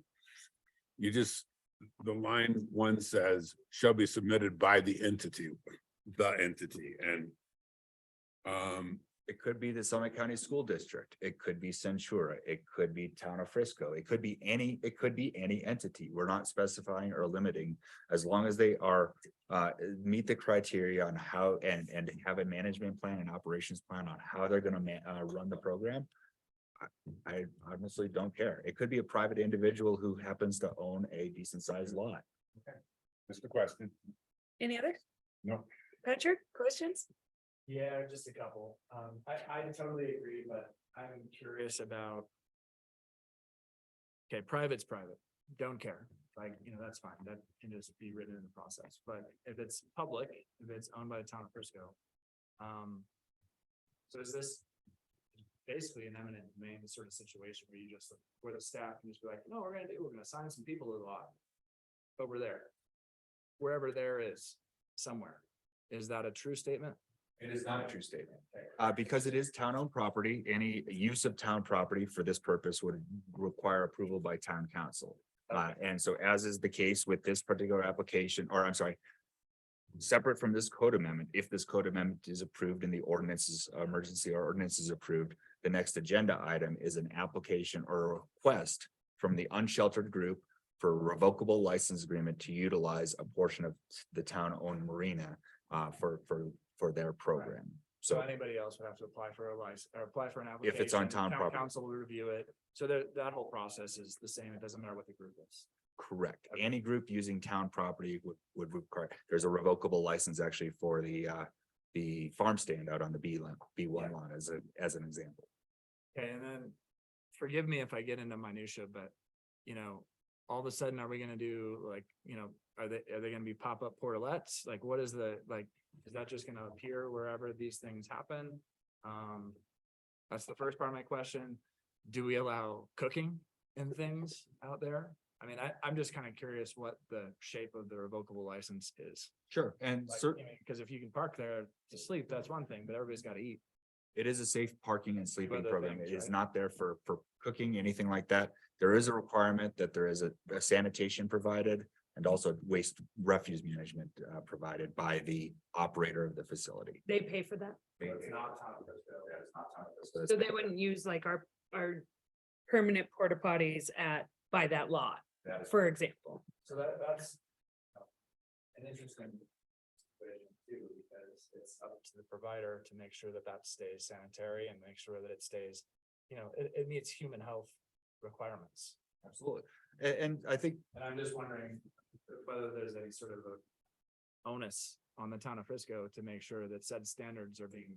yeah, and so if we have concerns with it, we can revoke the license and end the program at any time. That is the purpose of the revocable license. It is written in there that it can be revoked at any time by the town if for cause. So I mean, I love the idea, but it seems to me that there's almost another FTE that's required. Unless it's the health inspector, but somebody's doing a little drive-through at least. Yeah. And a quick check. so the town police, Neighbors. There's more than one of these. Yeah. Maybe, we'll see. so far, they have only occurred at single locations. Again, the Agape and then the Justice Center as well. We've throughout this process, we've been meeting with Chief Wickman, who's the chief of police for Frisco. He has been supportive. He's indicated that his officers would be doing a regular drive-through. I mean, they drive through all town properties anyways in the winter time. They'll go check out the marina. So I think there certainly is going to be fairly decent eyes on this.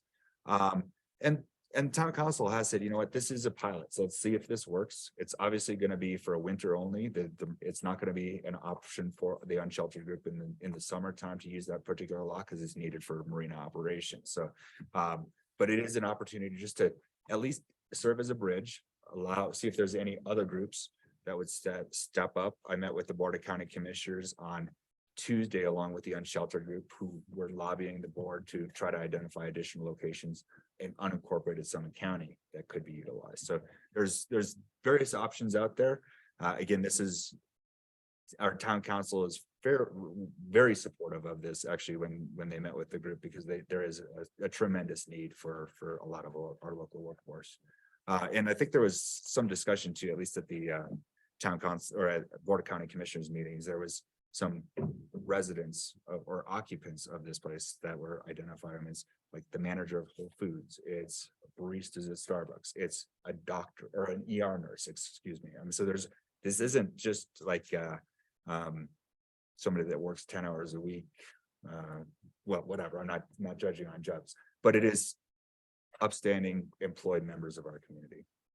I remember right, they have to be like 30 hours a week employed. Yep. They have to have verified employment. Yep.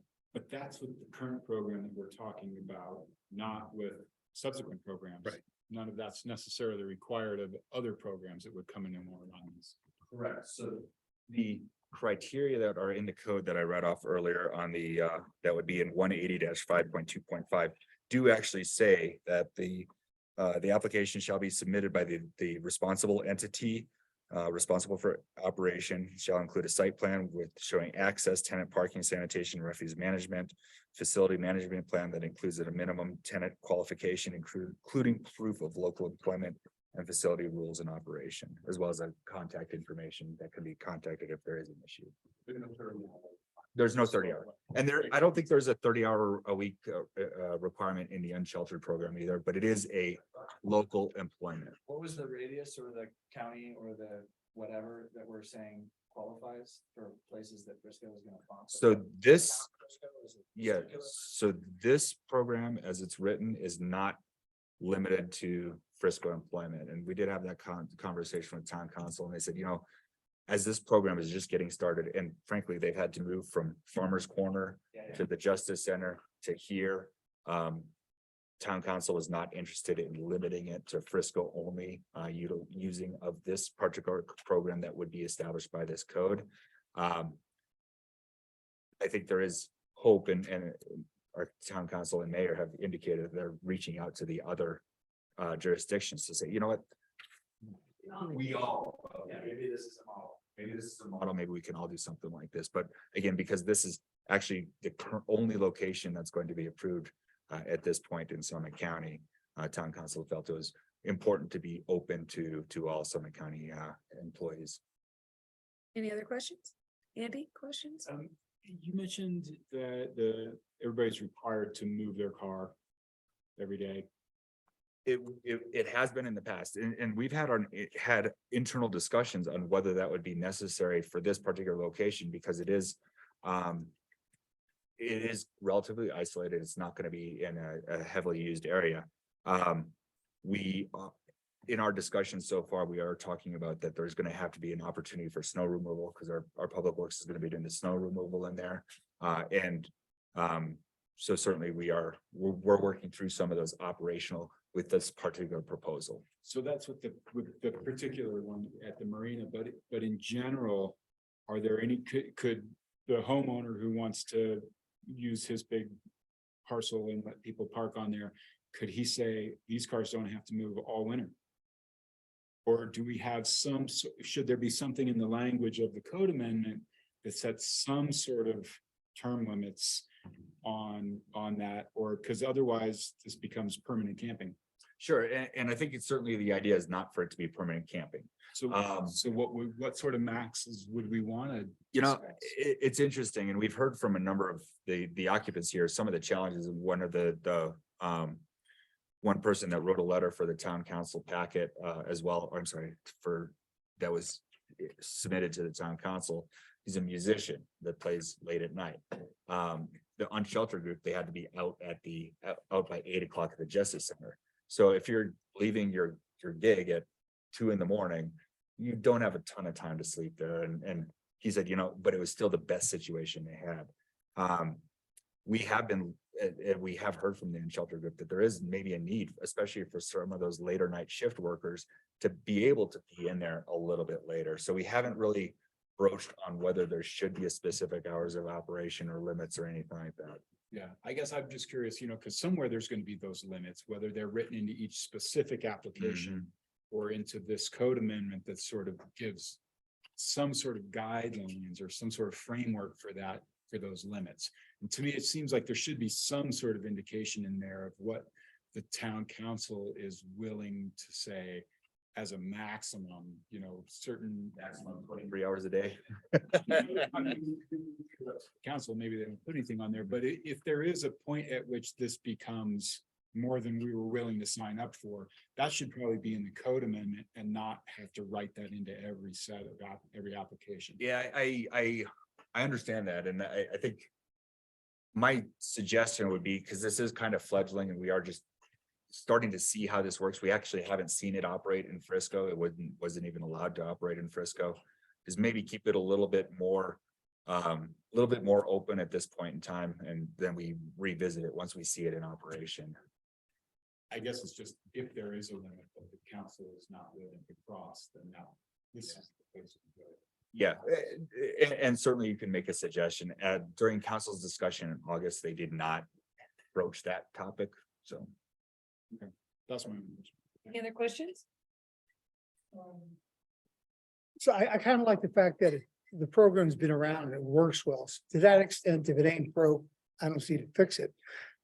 But this is winter, and so I'm just wondering, in terms of snow removal, how you look at that? And does Public Works get to talk to this resolution? I mean, are they on board? Yes, and so I can say I've had emails, correspondence with our Public Works Director and Assistant Director, just today even regarding snow removal in the marina lot and how that would operate. They've said, you know what, we want to have some input on where trash and portalets are located to make sure that snow removal works for those areas. We've had discussions with the unsheltered group that say that they need to include in their operations plan that if snow removal is necessary, vehicles will be moved and it'll be at this time. Public Works indicated 9:30 or so is when they'd probably get to that lot, because it's not a priority lot, obviously, for snow removal. So they were going to write that into their management plan that if snow removal is necessary, cars will have to be moved at 9:30. So. And I know you keep saying portalets. There is a bathroom there, but it's never been winterized. Correct. That will remain closed? That is going to remain closed because for exactly that reason, it's not winterized. Yep. As either am I. No, I'm sorry. Then you're in the wrong place. I'm afraid. Questions? So at this time, we'll open up this agenda item to the public. If Julie King online has anything to say, now is your time.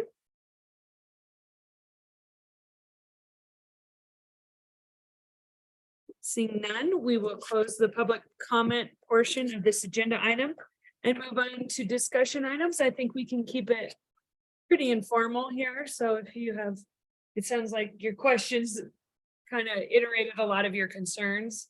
I mean, I think it's an awesome program. I think it's something we should absolutely move forward with. And, I already said, or, yeah, you know, if it ain't broke, don't fix it. I'm of the point that I know the town of Frisco will not let the train run away. So I'm kind of against maybe right now putting a bunch of encumbrances on things, just like let it ride. You guys make good choices and make sure people are safe and well taken care of. Beyond that, as long as there's a judicious process for choosing who gets to get that option. I'm good. I think, yeah. The only thought I had was that it might be worth putting a density statement in there, that density can't exceed 40% of the parking spaces available or something like that. But if it's an underutilized location, Yeah. I mean, But then even there, you're just kind of. But even there, Potentially trying to limited put options.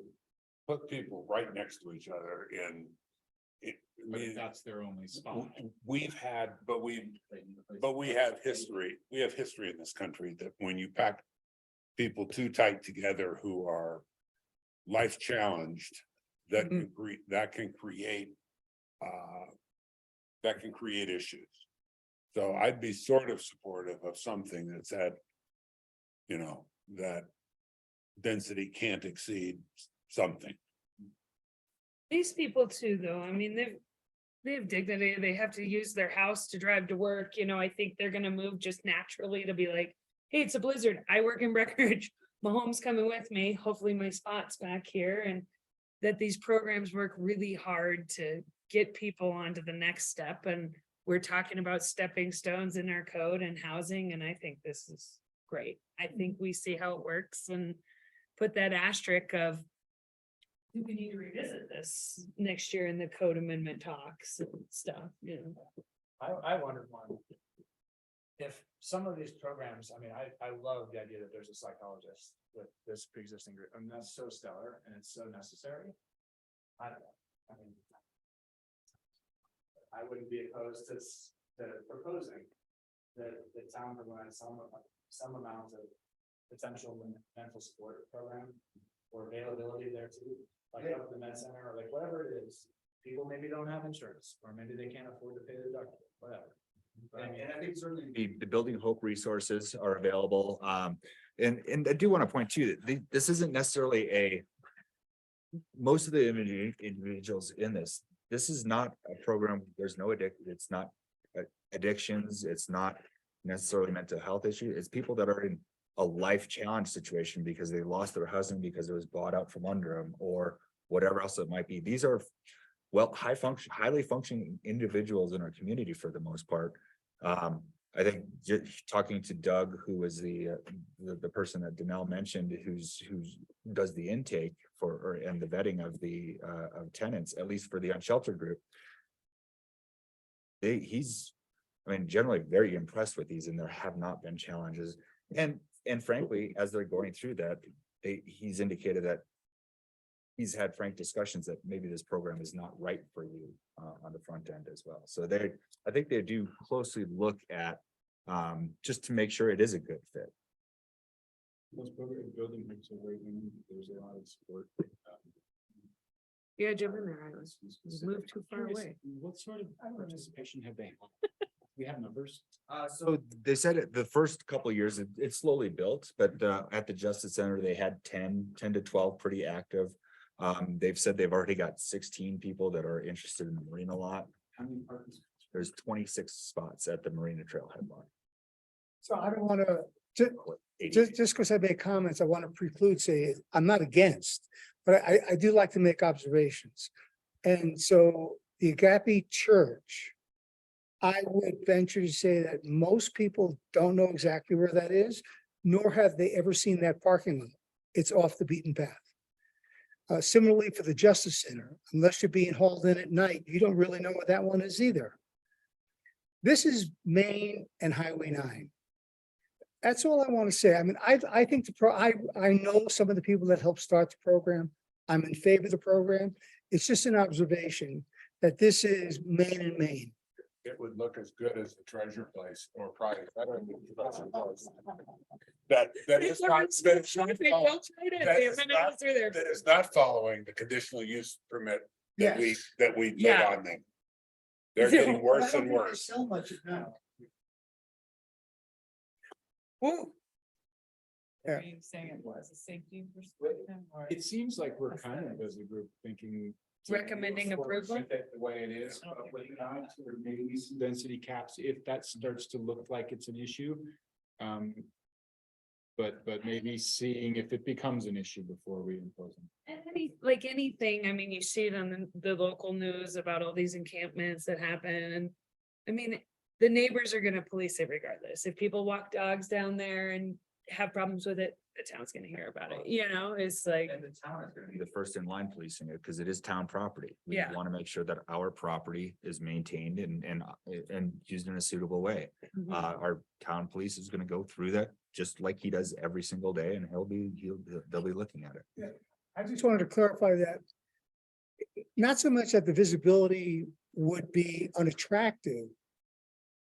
But people could be attracted to like, hey, what's going on there? You know, somebody might stop. So it's more of a safety issue than an aesthetic issue.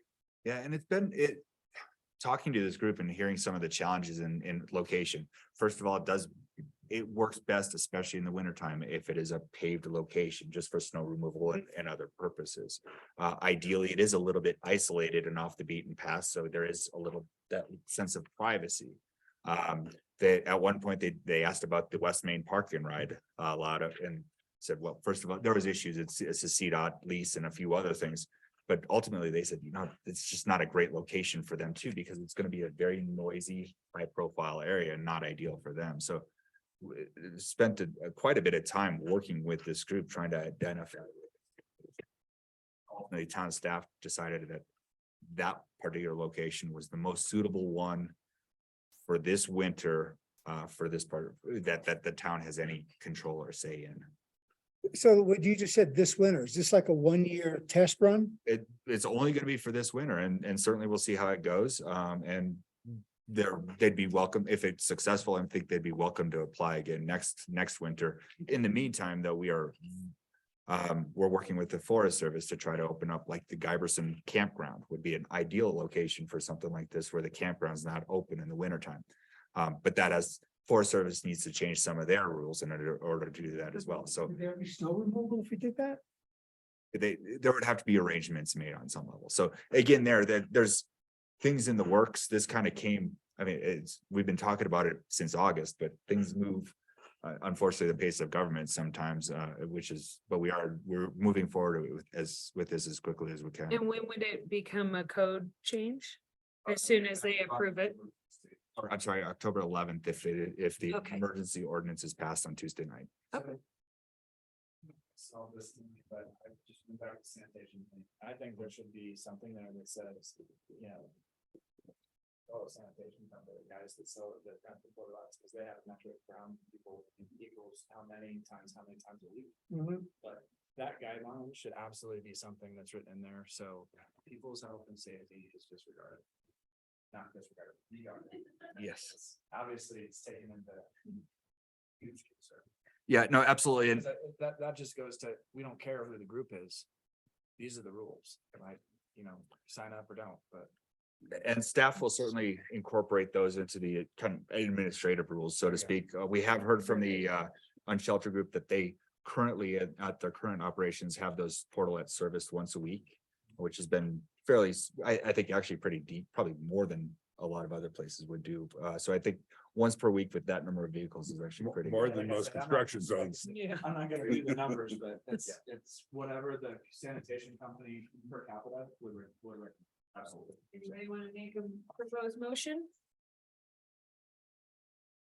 Sure, I'll read. Right. Making a recommendation to town, yeah, recommendation. With respect to planning file number UDC 22 0002, I move that the recommended findings set forth in the October 6, 2022 staff report be made and that the planning commission recommends approval to the town council of the code text amendment to chapter 180 of the Code of Ordinances of the town of Frisco concerning the Unified Development Code to allow the transitional shelter facilities by amending table -5-1, table of allowable uses, section 180 5.2.5, mobile homes and campers, and section 180 9.3, general definitions. All in favor, or do we take a vote, formal vote? Gotta have a There should second. be a vote. You, since you are making a formal recommendation to the. Second it. Cheryl, will you take a vote, please? Commissioner Stabile, Commissioner Gleason, Yes. Commissioner Franken. Yes. Commissioner Withrow, Yes. Commissioner Tane. Yes. Thank you. All right, that closes our agenda items and moving on, I guess just agenda item 3 is a work session on to discuss potential code updates. Susan, Start on this. I am wondering if we still need Cheryl's assistance with notes. Yeah, we would still be live for this part because it's part of the meeting. But do we need Cheryl to take the notes? We can take care of it. We will. Thank you, Cheryl. thank you, Cheryl. We appreciate you. Dinner was good. Thank you. Thank you, Susan. All right, well. I made the world's smallest PowerPoint because I wanted to. I really, you can go to the next slide. That's it. Wait, could you go back a minute? Great job. But I just thought we could take this opportunity to maybe shout it out. What are you guys thinking? These are the ideas, or these are some of the common things that we've heard over the past year or so. And so I thought we could specifically talk about each one of these, but then you guys just tell us, what else is on your mind and what other things are you thinking about? I know that we have some general cleanup that is needed. We all know that there's certain items in the use table that need to be adjusted or removed from the use table. I don't know. Maybe condo. My God, Yes, no. please. Can we just never do that again? So that's on our radar, obviously. Are there any other cleanup items that are more procedural? I have down the road, I know we need to talk about articulation and things like that. Construction guidelines, like, Construction. can we put that into our code that you can't have a hole in our main street for 5 years? That once you pull a permit, you have to have, Fence up around Centura when there was an improved plan and a building permit. And then they- yeah, Expirations with no activity kind of thing. reasonable. think Do it should other be- people feel like that tool's not there? Probably are in there, but there's also tools for mitigating circumstances where now I need an extension. Yeah. right? So what do you do when the funding falls apart and they've got a hole? What's the, I just am looking at like Dillon and Uptown 240 where they lost their funding and nobody's giving answers. The developer didn't even show up to the meet and greet the other day and you're like. I mean, I don't know, I'm thrown out there. I don't even know if there's the tools to do it, but I think that's a good one, and we can research it. So procedurally, are there fees for extensions on building permits? Are there extensions for building permits? Yes. And Are no and yes. So No fees. a couple of things. So I think staff has had concerns with demolition sites and that didn't get re-vegged and some other things. So we've actually incorporated it just administratively into some of our processes, as well as in a prior code amendment. That if you are going to do a demolition permit and you don't have a building permit yet, you're doing an improvements agreement and you're going to have a bond for revegetation in there. So you're not just demolishing a site and leaving it just barren. As far as a building permit, if you pull the building permit and you do inspections every 6 months, 180 days, you're good to go. It can go on as long as you keep inspections active and you don't have to extend it or anything like that. I think there is a maximum term of like 3 years for that. but frankly, generally, we re-extend those rather than making them go back through the building. Our goal is to not make the building process painful. We want these buildings to get constructed so we don't have holes in the middle of Main Street as well. So, I guess the shorter answer is we've seen some of these things. We're not allowing demo permits to happen until the fence is up and has been inspected to make sure that all demolition and work is done within the approved construction management plan site. So there's a number of things that we've identified and taken care of administratively, holes in our system to try to catch some of those things. Yeah, but Not a good answer. No. Referring to the 310 East Main Street. Could we put something in our code that says, okay, if you don't get out of the ground in 2 years, we're gonna put a bond on the site and backfill the site and all this other stuff and whatever else? Sure, but I'm not sure that we're accomplishing a ton at that point in time. Do other municipalities have timelines on building that you've ever seen? Or subdivision improvements agreement, and you Yeah. just have to say. what is that? If, well, through a subdivision improvements agreement, the developer signs at the beginning of the project, and it has a timeline of typically 2 years if you don't have everything in place, then they're keeping your money, and we take a significant dollar amount that they don't wanna walk away from. Take it and put it into 5A. Commingling, where things, I don't know. There has to be a purpose for it and it has to be associated with the property. Otherwise, we're just taking. The purpose of taking it is so that the town could then finish developing that property. Shouldn't there be a fee for extending things beyond certain dates? Because it takes up town resources to continue to extend things. There and- can be. And again, that's for the most part, though, if you do get that inspection every 6 months, you're good. You don't need an extension. Personally, commercial projects that I've been accustomed to, they do have timelines and there is a moratorium. And if you hit that line, guess what? You get to pay again. You may have to go through the process, but you're paying your building fee at least, right? So in the case of a residential house, that's $6,000 or $7,000, but in the case of a lot of these properties, The $100,000. it's a nice deterrent. Yeah, so we have not implemented that at this point in time. So it certainly is something we could look at further.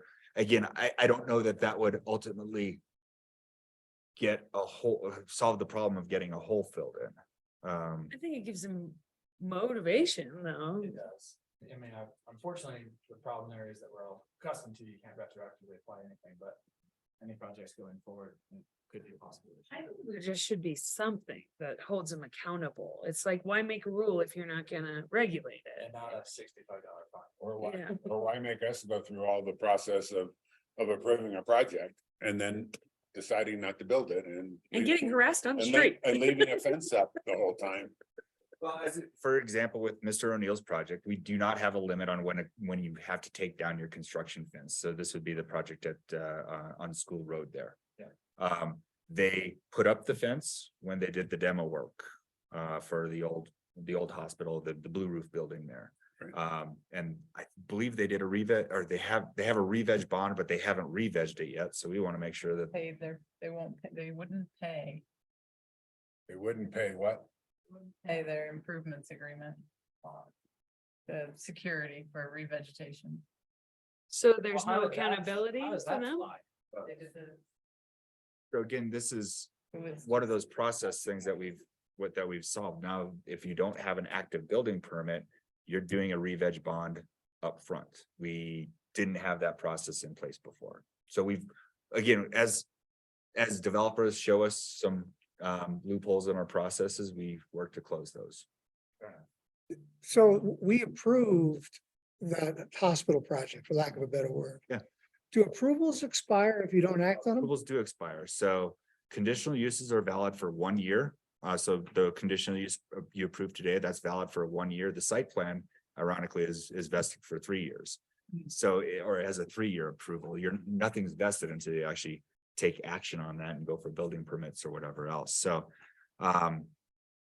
there have been occasions where Library of Loss, for example, they had a conditional use and if that project is expired, so they're gonna have to come back again if they're starting. I'm sorry, over which again. one was that? Library of Loss, this is before you were on planning commissions. Over there on Madison. Where it turns, that old building. Oh, okay. Library. So, so since you're gonna sit there forever, for 3 years, but their conditional use is expired at this point. No, they didn't have a conditional use. Right. That was a permitted use on that property. Oh, that's right, we changed the, we changed the Because code. it's a percentage with the two buildings, right? Boy, that seemed like a good idea at the time. How long have they had that? How long has that been approved then? That was approved in March of 2021, if memory serves. So they got ways for 3 years. Well, can we just make some kind of notation of like maybe making our Yep, I timelines got it more on there. stringent or Construction timeline. monetary I think Susan's like, check. check? Got it. Got it on there. What else, you guys? Why don't we have any OCEs? I've been hoping for There- a taco truck or something. So the way our, I was shot by the other burrito place. Yeah, It was seen down there. I get threatened by it. You know, I mean, the log cabin trailer that's up now? I like that.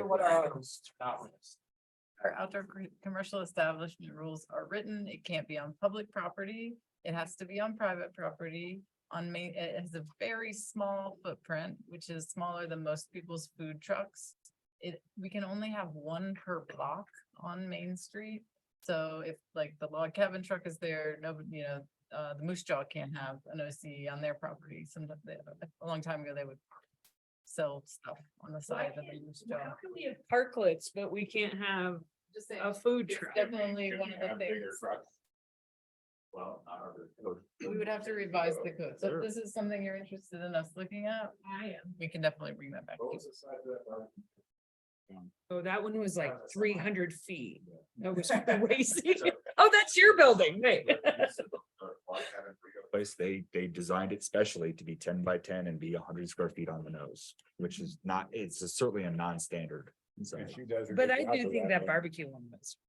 very Yeah, I mean, okay, this is just personal. I'm just gonna say, I think there should be an amendment to allow more food trucks. I'm not sure what the ruling is about where they can park, but I think that the trucks should be standard commercial size food trucks. That's easy enough to ascertain what a reasonable range is. We're not talking about the huge barbecue trailers that roll in, right? But it's 2-axle.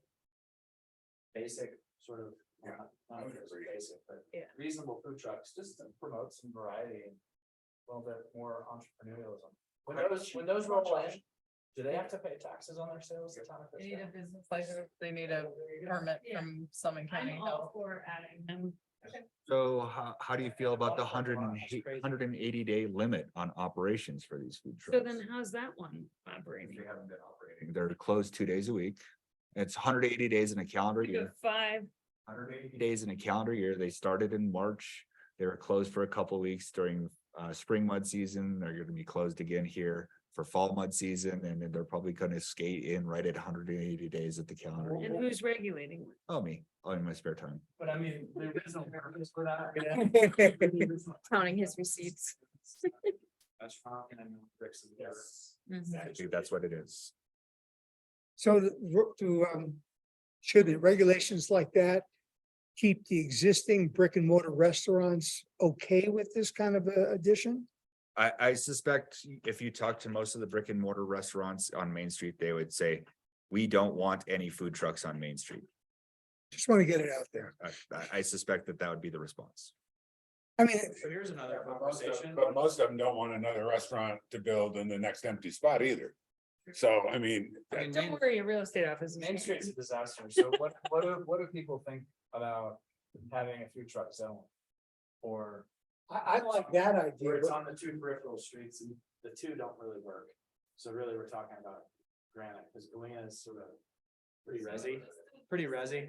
It's like, if we're talking about putting food trucks on town property, that's not really our unified development code anymore, right? That's a council policy where they would have to dedicate. Just honestly. So if it's on town property, that's more of a programmatic thing or a license agreement or something that town council would have to develop and approve. So we're no longer talking about modifying code. We're talking about you know, carving out public property and leasing it privately. So it's a little bit of a different, we're moving away from code revisions, we're moving it into another world. And I think it's okay, but I just want to try to keep us on the code. Out there, technically, all those parklets that somebody mentioned, those are all OCEs. Those are all outdoor commercial establishments. And there's more than one per block on Main Street, if you haven't noticed. So I think we do need to have a carve out for those. The parklets are getting picked up for the winter on Monday, except for those businesses that are gonna have winter parklets. So what if there was like a food truck parking lane kind of on Granite for a while until there's everything filled in? It's all it is, I mean, it's in on the side of the road, so it's not really on anybody's property, it's an easement, right? And There's on town property. Yeah. same problem, so your town So- actually has to be on a lot. So we, to have right this now, conversation. yeah, so if you want to locate any business or any outdoor commercial establishment or anything really on town property, it requires, just like the sheltered and unsheltered in Summit, it requires a license agreement. You have to go before council, you have to propose what you're doing, you have to say, I would like a license agreement to operate this on public property. So that's what I think needs to be changed.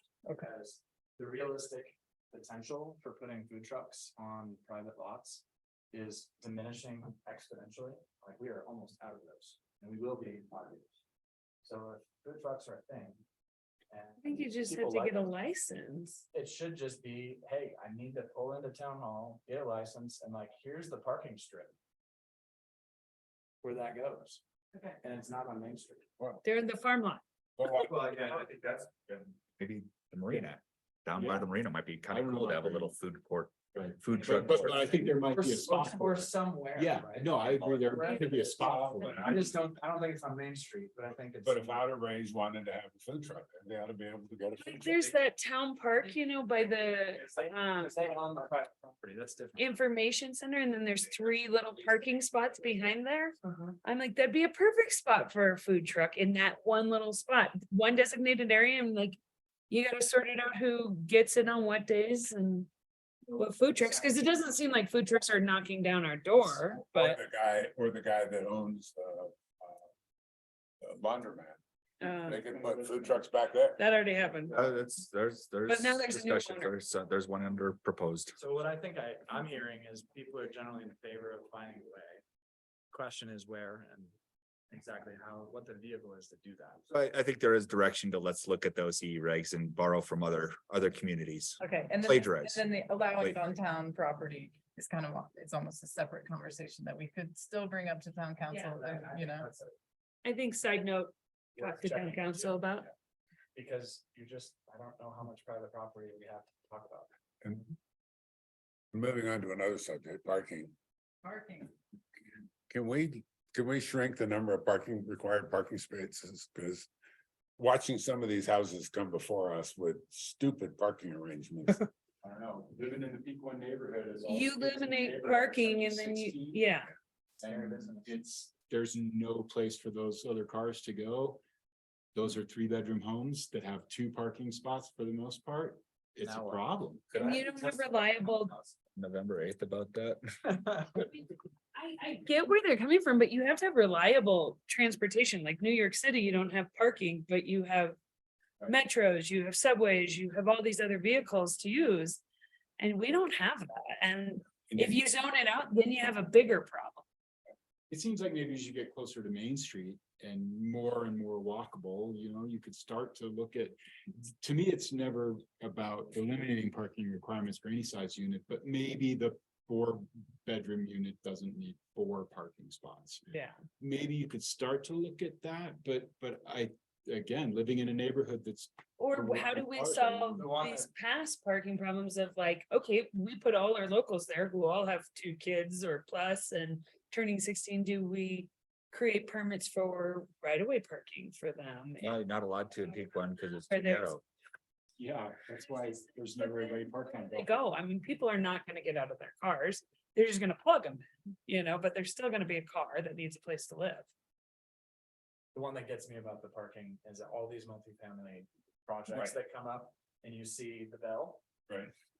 or the shape of the lady, or whatever we call that, but it like bottom line is there's, you know, full well. That somebody drew, like, it's absolutely barely possible, but nobody drives like that, man, they're going straight over the yard, unless we mandate they put a big boulder in. And then somebody's still gonna hit it. Especially the 4-bedroom. I mean. The vast majority of those are short-term rentals. And short-term rental people don't need four cars. Sure they do, because you get 10 people staying in it. And they're about driving at separate times. They're all in separate so cars. People You are getting out probably of their get a car cars in the something next else. decade. I, Visitor park. One visitor parking for a 5-bedroom for a 5-townhome unit. That's just tacked onto one of the driveways. We've seen a few of those now that don't make sense. They meet the code, but they don't make sense. So is there a way to fix that? Because that would, for me, is one that's like, And I think if you take their parking away, they're parking in the right of way. Right away. You see it all down Fifth Avenue. I'm like, I don't know what these people think. so, but if you made, if you said the So 4-bedroom unit only needed 3 parking spaces. How bad would, I mean, how much trouble would we create?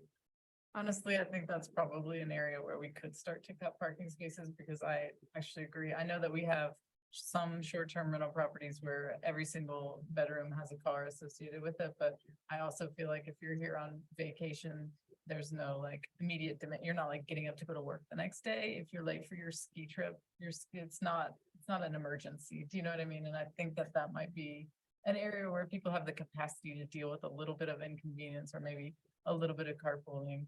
As But I think opposed you have to, to, if you eliminate it and it's a short-term rental license, you have to say, hey, you're down a spot. Your requirement for your guests is they can only have this, or we will tow them. we already make them designate and explain to people where they park. So they would be in violation today if they brought 5 cars, let's say, and they only had 4. So, I would like to see us look at that. okay. And I can certainly say from past experience, when I was at Summit County, it was just 2 spaces per unit, no matter how big or small. So you could add more, and a lot of these with their 1 acre lots, they added more parking. But we're a little bit more urban, so I think maybe if we changed that to a 3 max, maybe right, that would work. That's the one spot, because right now we're 1 per bedroom with a max of 4, and if we just said maybe it's a max of 3, and maybe we look at which neighborhoods we're talking about doing that into, maybe that's not blanket, maybe we look at the zones that makes the most sense in, you know. Because when you start talking about neighborhoods and zones, I mean, we can drive around, like, there are neighborhoods, like in Denver and Golden, I see their permitted parking to residents only. So I'm just wondering if residential permitting might somewhere address this. That was brought up at a town council meeting back in March of 2021. So I've been to town council back the past 2 Marches talking about some of that stuff because it comes up, and there wasn't an appetite at either the last 2 times I've met with them about starting a residential permit parking system for the town right away. Anytime we talk about parking in the right of ways, our friends over at the Public Works Department are generally pretty resistant on it because of plowing and snow stacking and some other things. We do use our right of ways for a ton of snow storage. You could make that permitted for the non-winter months. Sure. And because it's, I mean, like behind our building, there's a good stretch of parking space. Fortunately, we don't have any visitors with cars in the wintertime, so it's good. Yeah. What about, Yeah, no, I think it has been discussed and we have kicked it around.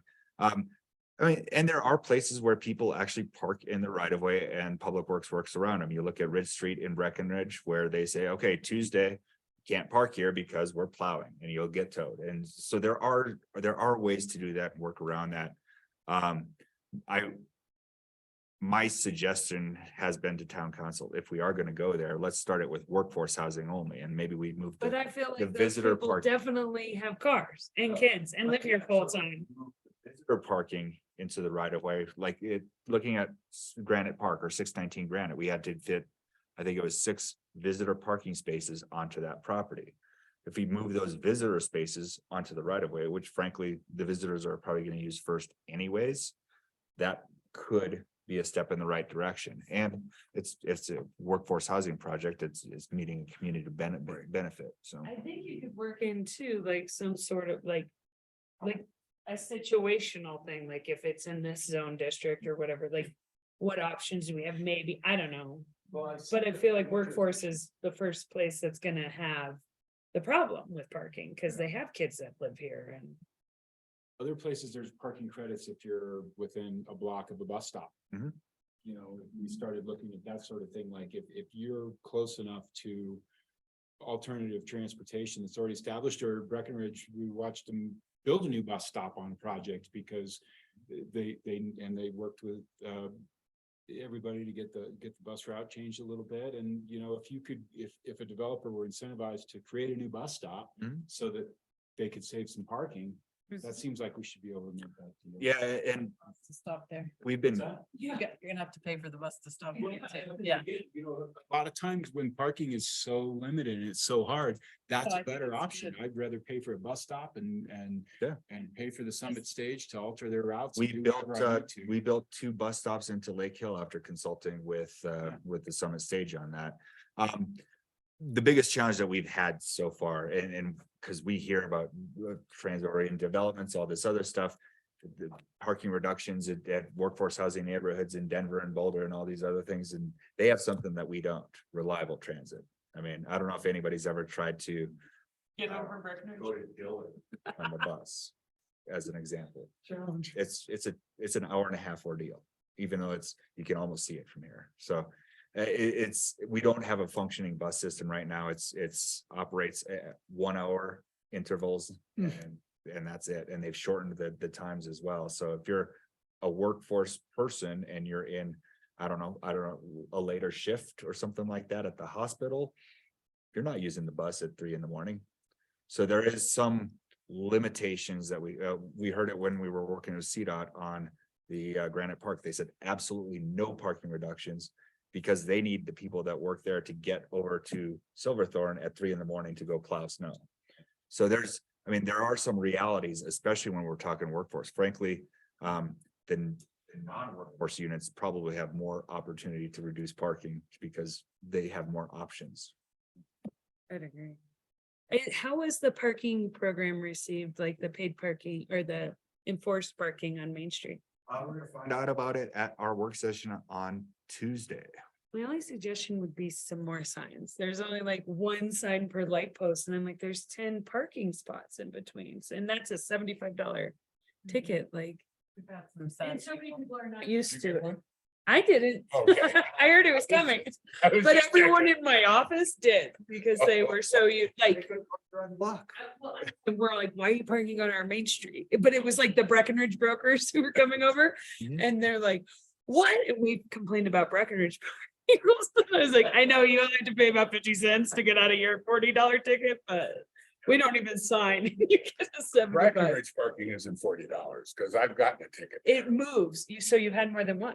No, I've only had one. Then it should have said, I think their base is 40, as you were in a different zone, but. So in any event, we're gonna find out some more. I think the most comments are probably gonna be about the marina, because that was where I think most of the interaction was, but we'll find out on Tuesday. I know. I Fortunately, I had not been too I involved. knew, but it was out on the lake and no service to like extend. I was like, ooh, that sucks. So, Don, I agree with the Summit Stage. I mean, it used to be every half hour and I actually found myself using it because it was Uh-huh. convenient. So just thinking creatively, I don't know if anybody ever does this and there aren't enough drivers around. But I think Summit Stage should hook up with Uber. So if somebody wants to get on the bus at 3 a.m, you go to Uber and the Summit Stage pays it. Yeah, but there's no Uber drivers either. That's also. A micro transit company called Via, that does this. It's an expensive program to get set up and operate. So we are looking at various options. We've talked about, one of the biggest challenge that Summit Stage has is drivers with CDLs and drug testing, because that goes hand in hand with the CDL. So we're But they just have to talking. change the drugs they're looking for. Yeah, why test for a that's- legal drug? It's unfortunately it's for I the hear you. CDL. So we, at the drove same hungover, time, it's you don't need a worse. CDL if you're driving one of the shorter shuttle buses. So we're looking at and working on how to approach Summit State to look at other options and opportunities to expand and make their service maybe a little bit more modern. Okay, It's not an easy solution unless you have about 8 million bucks. I don't. It sounds like maybe there's some little tiny baby steps, but also there's some things happening at the town council level. And so maybe parking is one we come back and talk about on its own a little bit more in depth. It'll always keep going. And I think it's all of the things, right? It's not like, we're not just gonna fix parking without fixing transit, right? And we're not gonna, you can't, it's none of it's in a vacuum. So it's kind of like, maybe there is an opportunity here to make a small step to reduce like this 4-bedroom. I think that's something that we could support, and it's a tiny step, but maybe it's in the right direction. Maybe we look at visitor parking spaces in situations where people have a private garage or a private 2-car garage. Is that visitor space really important in those kind of scenarios where it's a five unit townhome development or something like this? So, Individual driveways, do you need? yeah, exactly. I feel like single family homes lend themselves to the 2 in the garage, 2 in the front, so there's 4 right there. You're not gonna like not pave half of your garage just so you had 3. It depends on who the developer is. True. Then you're doing the bell loop. Is that what you're referring to? The bell or the bell shape?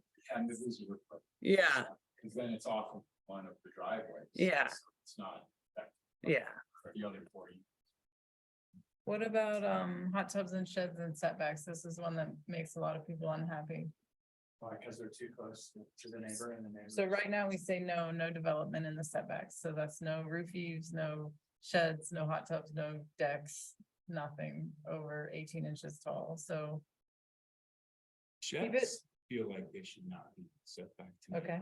but hot tubs sitting on a pad that's not under a gazebo or something. out in the open. I don't feel strongly either way, really. well, I kind of feel different than you because I think the hot tubs bring people. Yeah, And a setback means it's close to the next door. Yeah. Whereas a shed is a silent partner. Yeah, I just didn't see how both of them. Agreed. Within As it is. keep it as it is. Yeah. Okay, I don't know. I personally think sheds are okay to get pretty damn close to the property line. Okay. Because people have just like so much stuff here and storage is such a problem. It's horrendous. That's what your garage is for.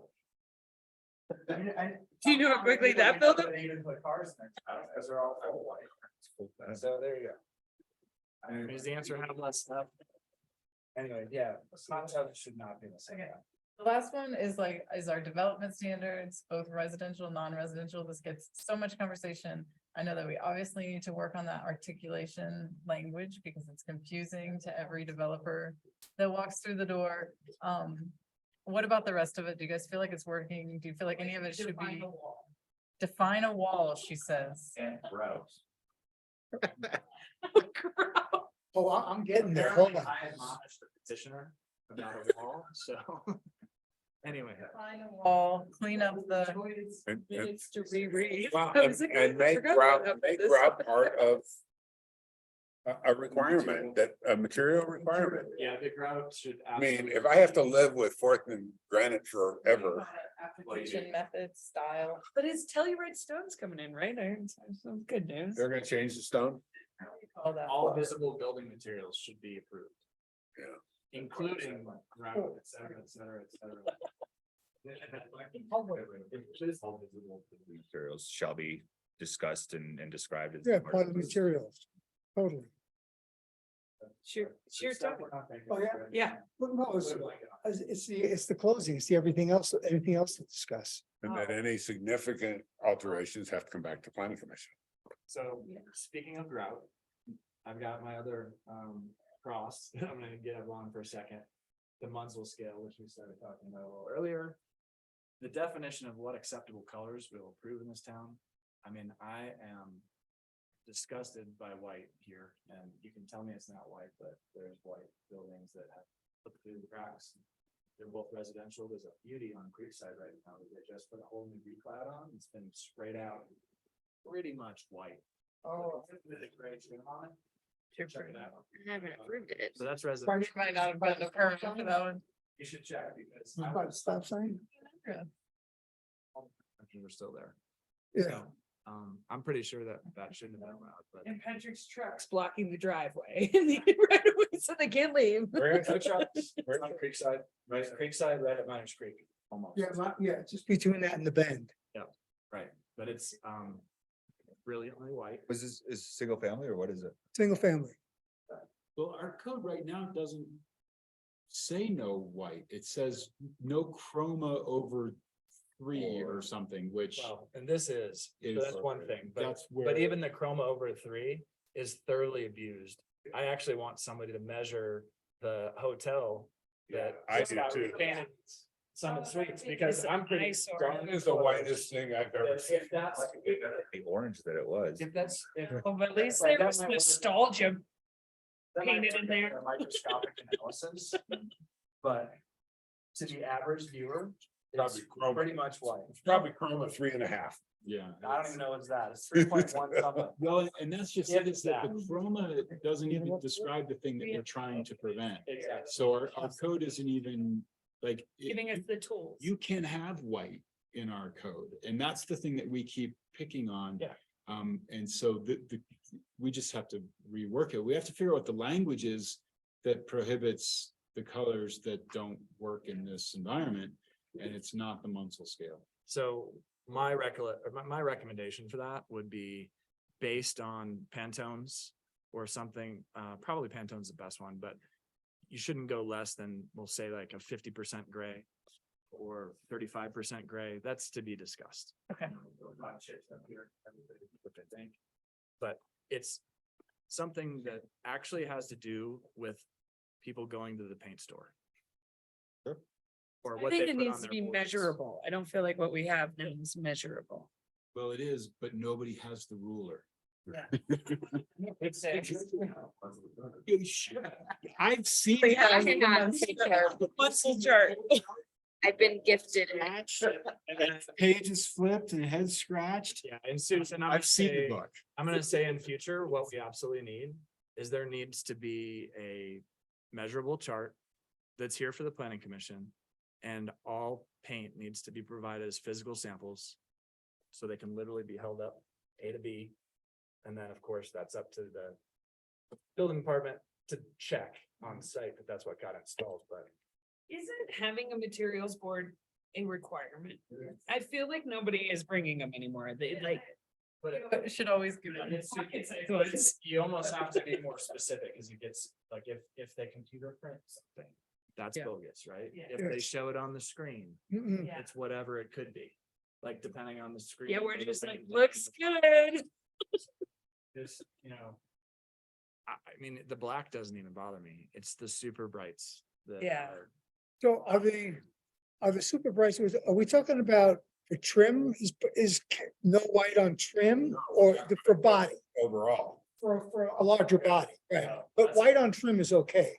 That is up to each person to vote on. I would say no to both, but that's me. I don't think it fits the mountain community to have white streaks either.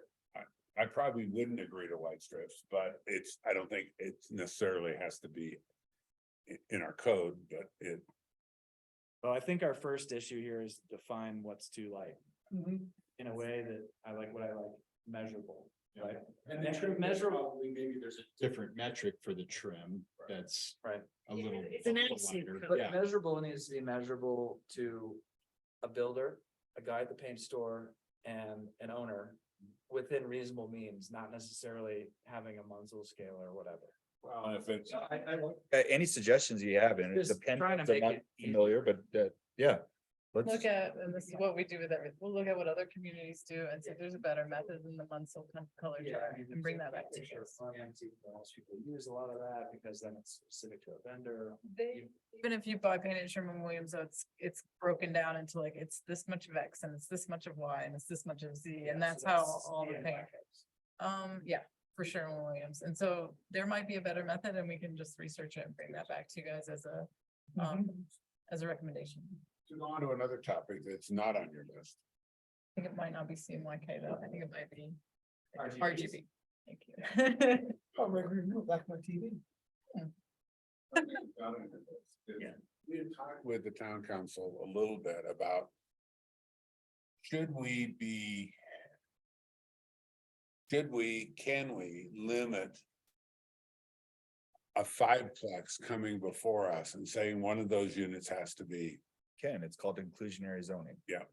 so should we be looking at inclusionary zoning? I think there's at least a couple council members that would say yes. And I'd like to see it, because I'm really tired of. These big projects coming with no give back to the community. Well, I mean, it was like tonight, what I told you in the hallway is said, hey, listen. You know, might have been a little bent out of shape, but it's not like he's not making a profit on that job, right? It's not like we're asking him to build it for free or negative money. So I think inclusionary. We asked him to pay the taxes, didn't you? But you know what, everybody pays taxes. I mean, inclusionary zone. You should edit that on the end. Yeah. But Inclusionary zoning has been proven and I think our town attorney has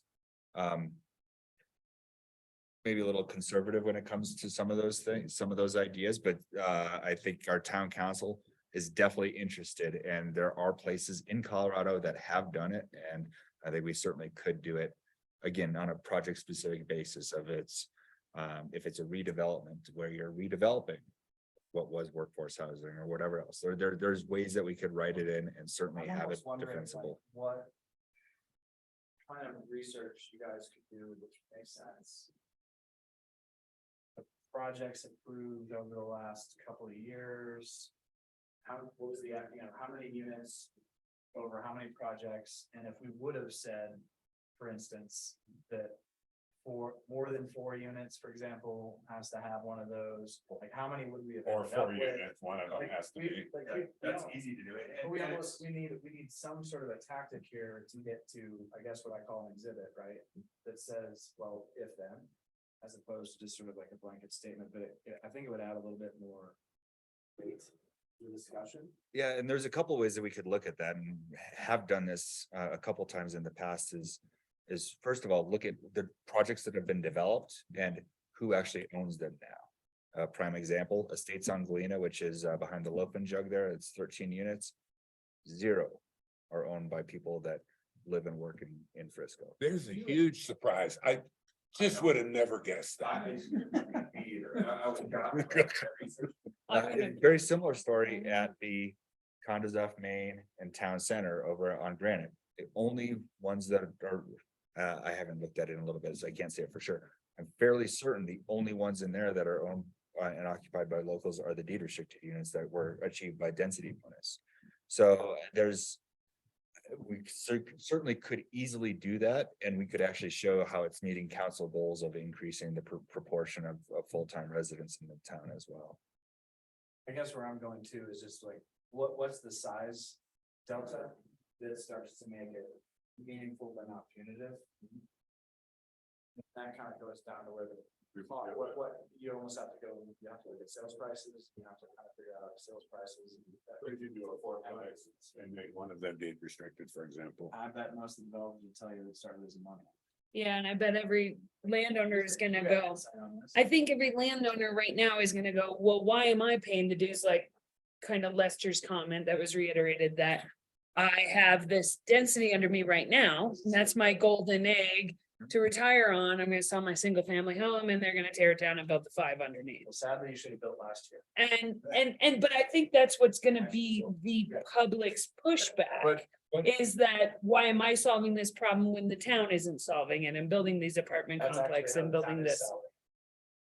selling. Well, I mean, I agree with your statement, now. yeah, but it's like, I feel like. If it was like put to a vote, everyone would say, well, yeah, I mean, it's up to the town to solve that problem. I want my inheritance. I want the same right my neighbor just had when he built 5, but now I can only build 4 and one has to be deed restricted. I think it has to be a percentage that like, you're a bigger developer building a town center, a mountainside or something like that, that you can't say like 4 units, one has to be. I mean, But that's even if just it's a a lot, takings a yeah. little bit. I mean, the world and legalities do not stay the same for all time. right? Yeah, So, I mean, if the town attorney says, I think in that discussion with council, it was, you know, the question was would it be considered a take or not? And the answer is no, then we absolutely have the capacity. And he to said make it that wasn't a change. take? He said it was not.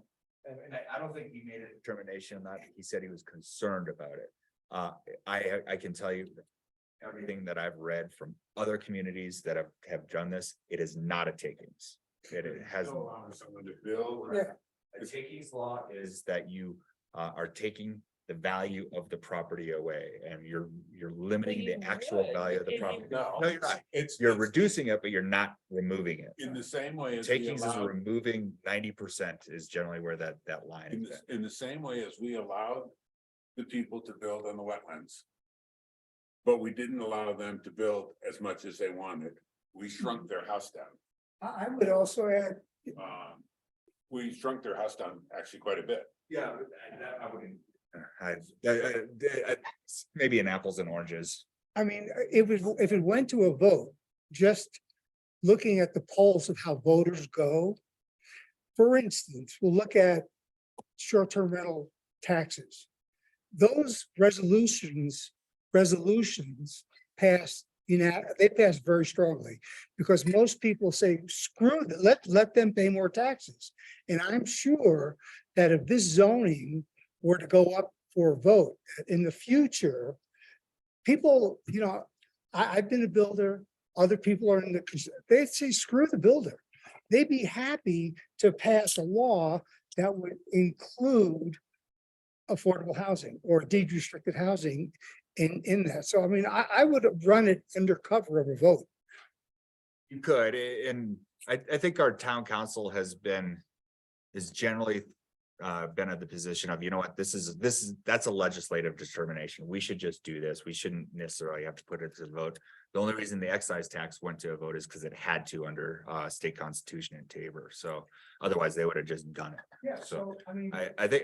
I think you're right. It could go to the cover of the vote. I think the people would approve it, but in general, I think our town council. Yeah, would and say, even- you know what, even- this is our responsibility. Well, you're just gonna do it. Because under the microscope, those people that would be adversely affected by this kind of upzoning or downzoning, whichever, I lose track which way that's going, but would be a very small minority.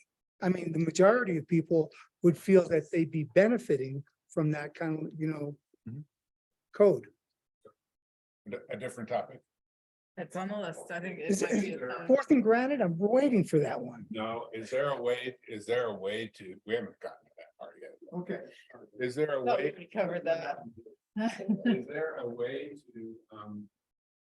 to make the duplication more accountable?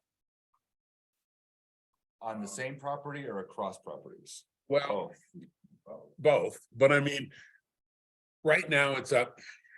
It's up in some ways to the eye of the beholder. Is there a way to be any more specific, And objective we can about? look at the language a little bit. It may just be the semantics of it. We can tweak it and. And the same thing with the ridge line, which seems to be issues that we come across over and over again. Well, I think whatever code you write, somebody's gonna find a way to barely meet it. Mhm. And that's what we saw tonight, right? Yes, he kind of technically sort of met code, so that's where the gray area comes in. It's like, I'm just how gonna, much do we? if there's a little bit of language that we can add, makes it a little more accountable, that would be a good thing. What about I've both? seen it. Yeah, I designed it. There's a subdivision out, Eagles Nest, one of the little Fox Valley or something like that. Yeah. And the Baker Hogan did most of those and they all have a little cupola. They all do. And And you go inside and you're like, and I drew a house out there. And I came up with a different way. And they came back and they're like, we'd really like to see a cupola. My house does not have a cupola on it. on there. It's so funny because it's so true.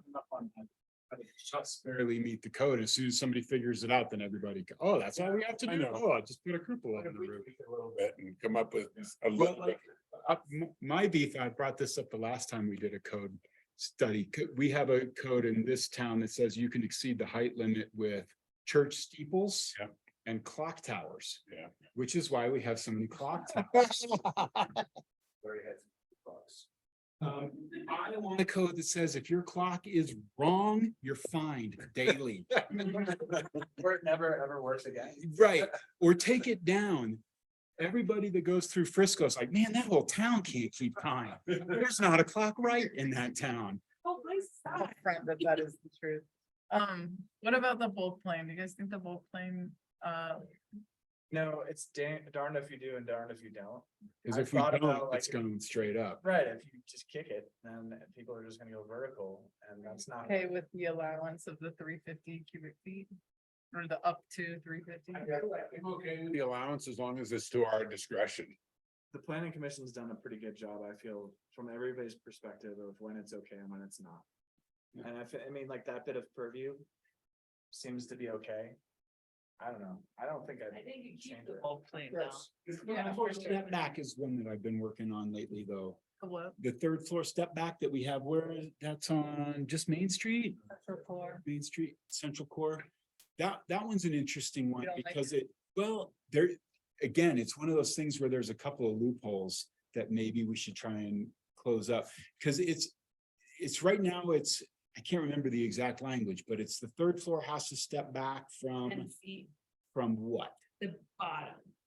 The bottom. So From what the if? building. Wall. From the wall. That's not defined. What if the building already jogs in 10 feet in that spot? Now do you have to go another 10 feet Oh, with the yeah. third floor? I think it's probably your front line though, like your, Like, it might be something where we want to say it has to step back from the frontmost yeah. projection of the building, because right now it says the wall below. So if the building already jogs in 10 feet, you have to go another 10 feet. Wouldn't on that necessarily third want floor. frontmost, because then if you just had a little bit of So wall out there, this, but it might be that you do The bulk of- from the major. Something like that. I think, Okay. I'm coming up against that one. But so We're not gonna fix the code in Yeah, time for but- my project. But it's one where I noticed like, oh, that's kind of funny the way that's written, because as I started looking at it even closer for this particular project, I went, well, wait a minute, does that mean that the whole building then has to step another 10 feet? but Andy, somebody's gonna take projection and put like a flagpole pointing horizontally out and be like, oh, Well, dude, I'm good. That's, I was well, I gonna think, make a suggestion that needs to be just maybe this would go to the wall as a wall joke earlier, but not. And it would also apply to what you're saying. Mhm. If we start using languages like major plane, Mhm. like. and there's the some of front- that in there already. But if it was the frontmost major plane, that's Right. your whatever, you Mhm. know. That's your Says below benchmark to step Away out. from the cutbacks. Yeah. But it would also get to the. It's backdoor not a problem flag. We had before that, he's like, well, what is a wall? How much open is a wall? Well, it's a major plane is what it was. Right. A major plane might be 50% of. Major plane could be a bunch of porch railings. It could be a And lot of so things. we have to say if it walks like a duck, it quacks like a duck, it's probably a duck. That, It's a- that's one of our It's a- favorite developers. If it's a favorite major lines. plane, that actually gives the interpretation to this, right, on what a major plane is, because you can't argue me, you know, that, like he was trying to with the wall, that there's just not material there. It's still a plane. Okay, And fines for clocks that don't work. and I got that in there, Andy. I know you don't believe me, but it's in my notes. So there's one other, and this one came up, if you remember, on the 307 South Fifth, which is where the red house was, Abbey Plains design.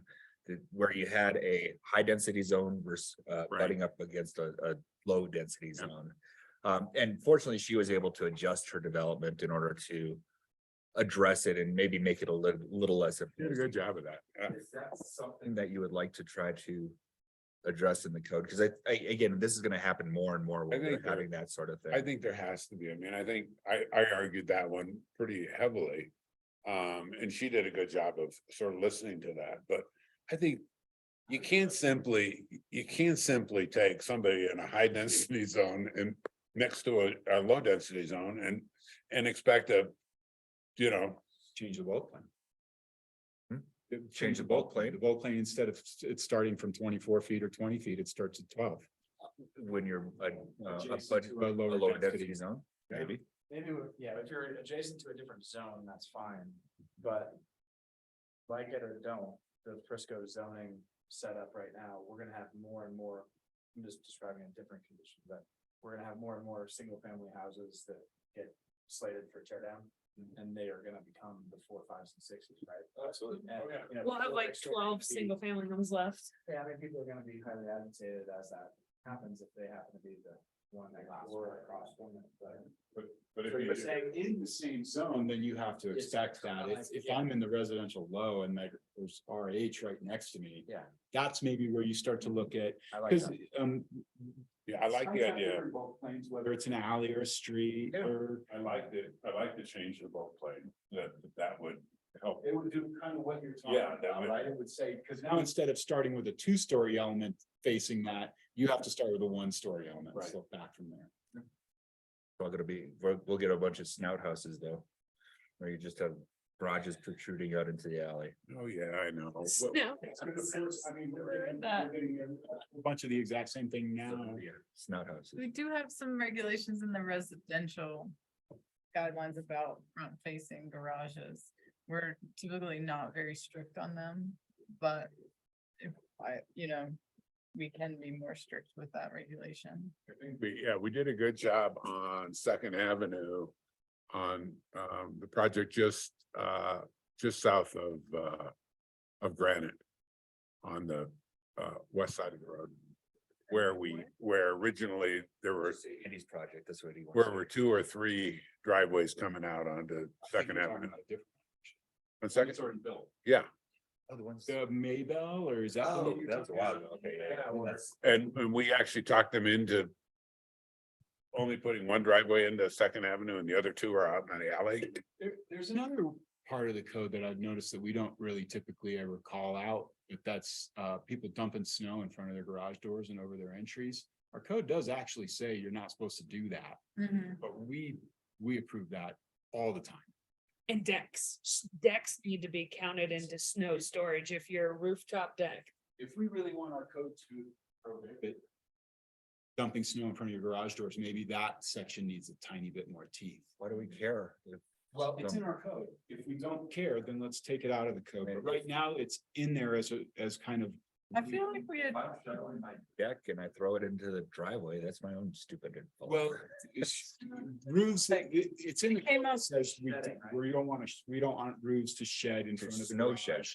And we don't want roofs to shed over entry walks and those. about it a lot on the 619 Granite project. Yeah, it comes up. Seems like Yeah. certain projects, we talk about it, but I don't feel like we've ever really truly enforced it. It's always, hey, by the way, you're kind of dumping some snow. I in feel front like of it's the always, in the cases where it's come up, it's kind of like that balancing act between, well, we want this articulation, and we want this roof line to be interesting, but we also don't want it to shed snow on this, but guess what? There's gonna be a walkway in front of the building at some point to get you to the front door. So it's, I think we talk about it, but it probably needs to be tweaked Well, if we're serious think about it. we either need to decide as a town if we really want to enforce that or not, because right now it's very vague. Can you Yeah. just tack onto their snow fences required if you're under that And condition? maybe that's all we need to do, but again, right now it just kind of says, don't do it, but we don't enforce What it. about rooftop, as you said, what about I would rooftop really deck, like snow to see storage that. and snow melt and other things? I Cause mean, that's like the hottest trend right now, and I'm like, where are they putting it? Right over their deck into the neighbor's side or into the setback, like, it's not being accounted for, and I don't drive around and see many of them stacked with snow, so somebody's shoveling them, cause I don't think they're heating them either. When I throw snow off my deck into the yard right next to the deck. I mean, Yeah, where you throw your snow, I think is fine, but if you're designing snow shedding into a dangerous spot, maybe Sure. that's something well, that. and that's the bigger thing is, first of all, I mean, honestly, in your own unit, let's say if you have this townhome, I don't really care if you're shedding onto your deck from above or whatever else. It's when when the roof is designed to shed snow from your roof onto the neighbor's property where it's an issue, or into the neighbor's sidewalk or the neighbor's entryway or whatever else. Like the 5 units though, how they're stacked right now with their thing, there's just nowhere for their snow to go. So it's going somewhere. But that's, I mean, frankly, at that point, from my standpoint, let the HOA deal with that. I mean, that's Well, just, then maybe we just need to get that out of our code. If we don't want to regulate it, then let's get the clause in there. if it's a safety concern with multifamily and we, for Granite Park, for example, we want that to be a functional, usable place that doesn't cost us a lot of money to maintain. So we want to address that on the front end in the design stand. So we don't have to deal with it in operations It's later. actually one that dumps a bunch of snow right in front of the entrance. Get rid of that. We have all those little gables. Well, but they're like 20 feet below the roof that's shedding, so those gables are gonna get ripped right off. I don't know, I just think, let's clean it up, let's Sure. decide what we want as a town and try and make that a little bit more clear. If we want to enforce snow guards, any dangerous locations, that's great, but dangerous location. yeah, right now it's a little bit vague and I always kind of look at these projects like, is this really something to hang our hat on? Am I gonna deny a project because there's shedding snow in front of the garage? No, I'm not, but the code kind of does. And unless I'm mistaken, the snow guards are actually in the building code side, so they don't necessarily need to be in the UDC, but we should check with Rick on that one. Just, They're not required, trust me. So I get, They're not required. but yeah, let's just take a look at what the town wants there and make sure that it's. I mean, they would be building, well, they're not technically. They're not required. They're not in the IRC, but maybe the IBC. Building codes that we. I would have to. put on. Well, and that's the question, is it IRC or IBC? Maybe it's not an IRC, but it is an IBC, so And we'll look at that. do the snow guards, well, clearly in my mind, a composite roof, like a shingle roof, isn't as dangerous for shedding as a metal roof. Would that be correct? So if it were in the code, it should definitely be with a metal roof. I mean, that's where it really would see shedding. I mean, you hear it all the time on your neighbors. Depends on the pitch, of course, but so we're thinking it is or isn't in the code. We don't know. It's vaguely in the, oh, the snow guards are not in the code. Not. But there's vague language in there about discouraging roof forms that dump in dangerous locations. But it's not really anything with teeth that we've ever, threatened to deny a project over. But if it's not something that we're gonna ever deny a project over, then is it something we're enforcing at all? And if- Yeah, I think it should be in the building code for safety purposes. I think we beat that dog pretty hard, but I will say that one more thing, that one being a safety issue, if we do something about it, it should be applicable to renovations that put a new roof on. Mhm. Are hard to retroactively with those reasons. That would be enforceable because That'd be better to put in the building code. But yeah, as we come forward, it would be good to know if that's something that council would like us enforcing Yeah, well, and looking at and closer. what Patrick just mentioned, I think would, on a retrofit, that would actually be better in the building code, because you'll never see it, and we don't want to do that in the Right. UDC, so. We're not gonna change the building code. That's what- amendments and supplements, but. Yeah, and that's where I'm wondering if we, because I feel like we do have snow guards in the town adopted and amended, yeah. So I'll check with Rick on that one. are we up to Fourth and Granite yet? Any other codes? We're gonna get staff updates in a minute. All right. We can, I think this is a good list and we can take chunks of it and bring it back to you. So we're gonna do staff updates. Staff updates, close the work session. Fourth and Granite. Anywhere. Frisco and Third. Frisco and Third? Yep, it's the other end of Frisco from my project. Uh-huh, oh yeah, Storm King, yeah, yeah. It's been going up. Check the colors on that too. They don't seem like approved colors. They've been painting stucco on I it. told you just that was recently. coming this evening. Yeah, and I'm not sure what state, if they're Yeah. at fine, are they? Swing by there and take a look at the colors that are going on that and see if White. it looks really white stucco.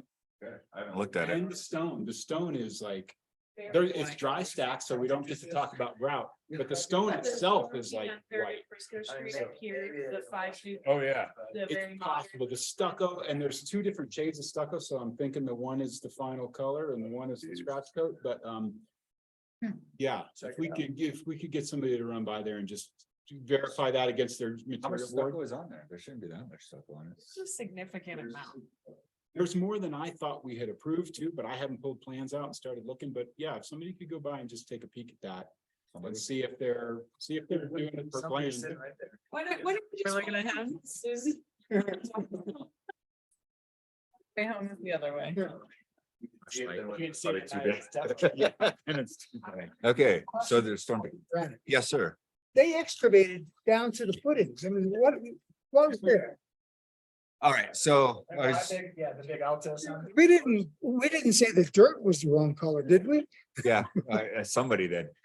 All right, Wrong so place. the problem with that is they've been trying to avoid sprinklering of the units, or they designed it to, they designed it to avoid sprinkling of the units, fire sprinkler, and to do that. Patrick and Andrew, or Andy could probably describe it way better, but essentially what it is the way they designed it, it's got 4 stories unless a portion of it, and 4 stories would have to be sprinklered. Unless a portion of it is underground. Underground, there's a technicality in the building code that if it's at the property line, there's a grade plane, and they could, as long as if it's 5 feet away from the building, that's underground for the purpose of that. And so 1 story of that is a basement.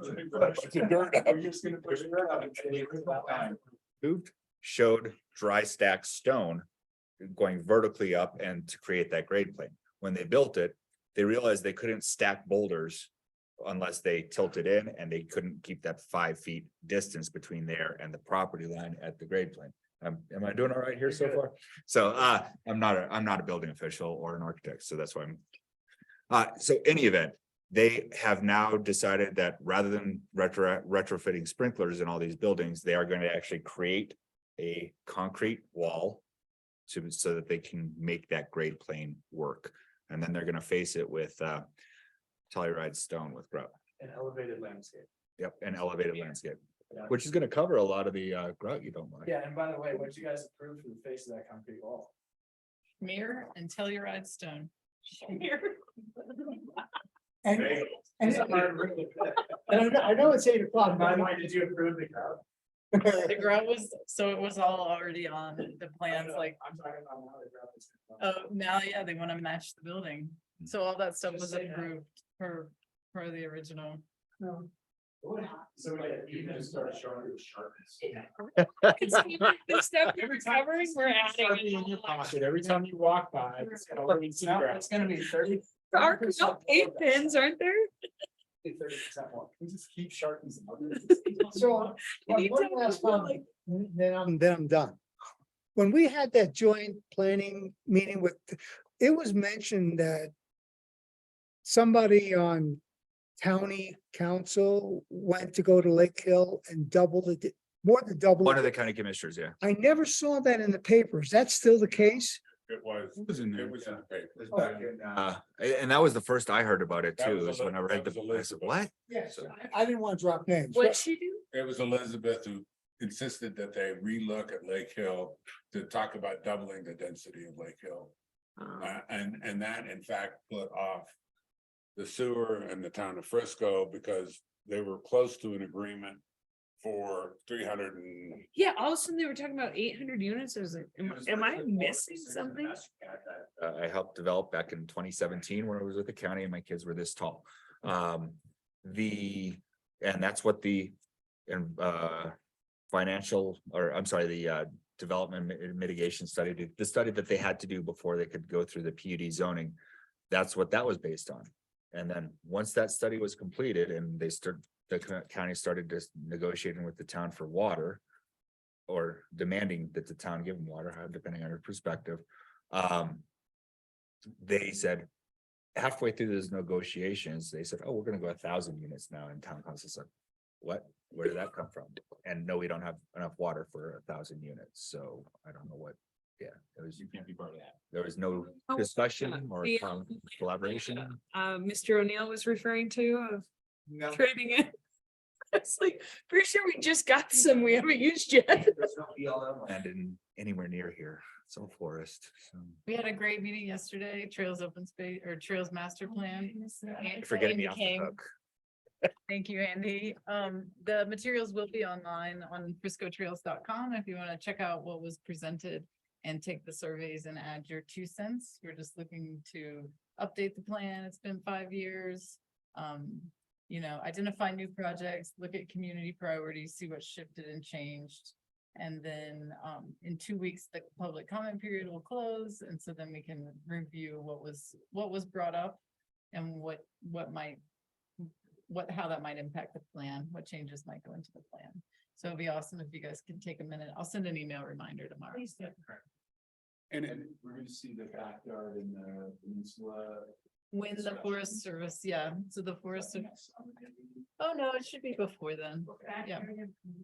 Well, so the master plan broke it down into 4 focus areas, basically main downtown core, gateway, peninsula, and backyard. Oh, okay. And this session was really more about downtown and gateway and not really kind of putting off our negotiations with Forest Service. So we have. On getting contracted with- land or just working on trails?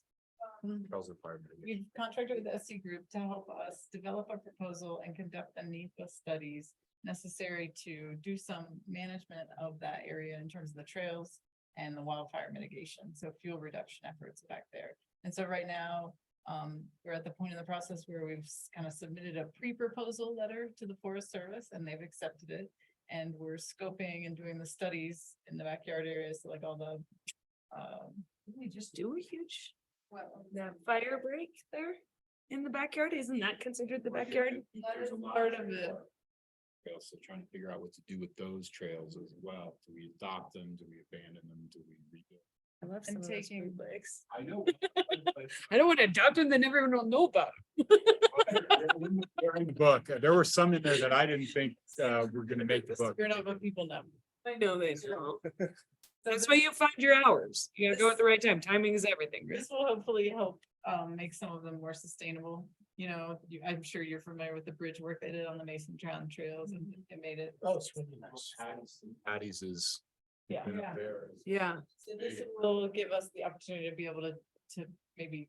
And I do want to commend you on the peninsula, like the new trails, like everything is so incredible over there. And it seems like there's more facilities like trash cans I've noticed, like out on the disc golf course. And so I wanted to commend the town on great work over Doing there. an awesome job. And a lot of people reflected that in the meeting last night. We're super happy. There's It's like our crown jewel. Oh, It's so wonderful.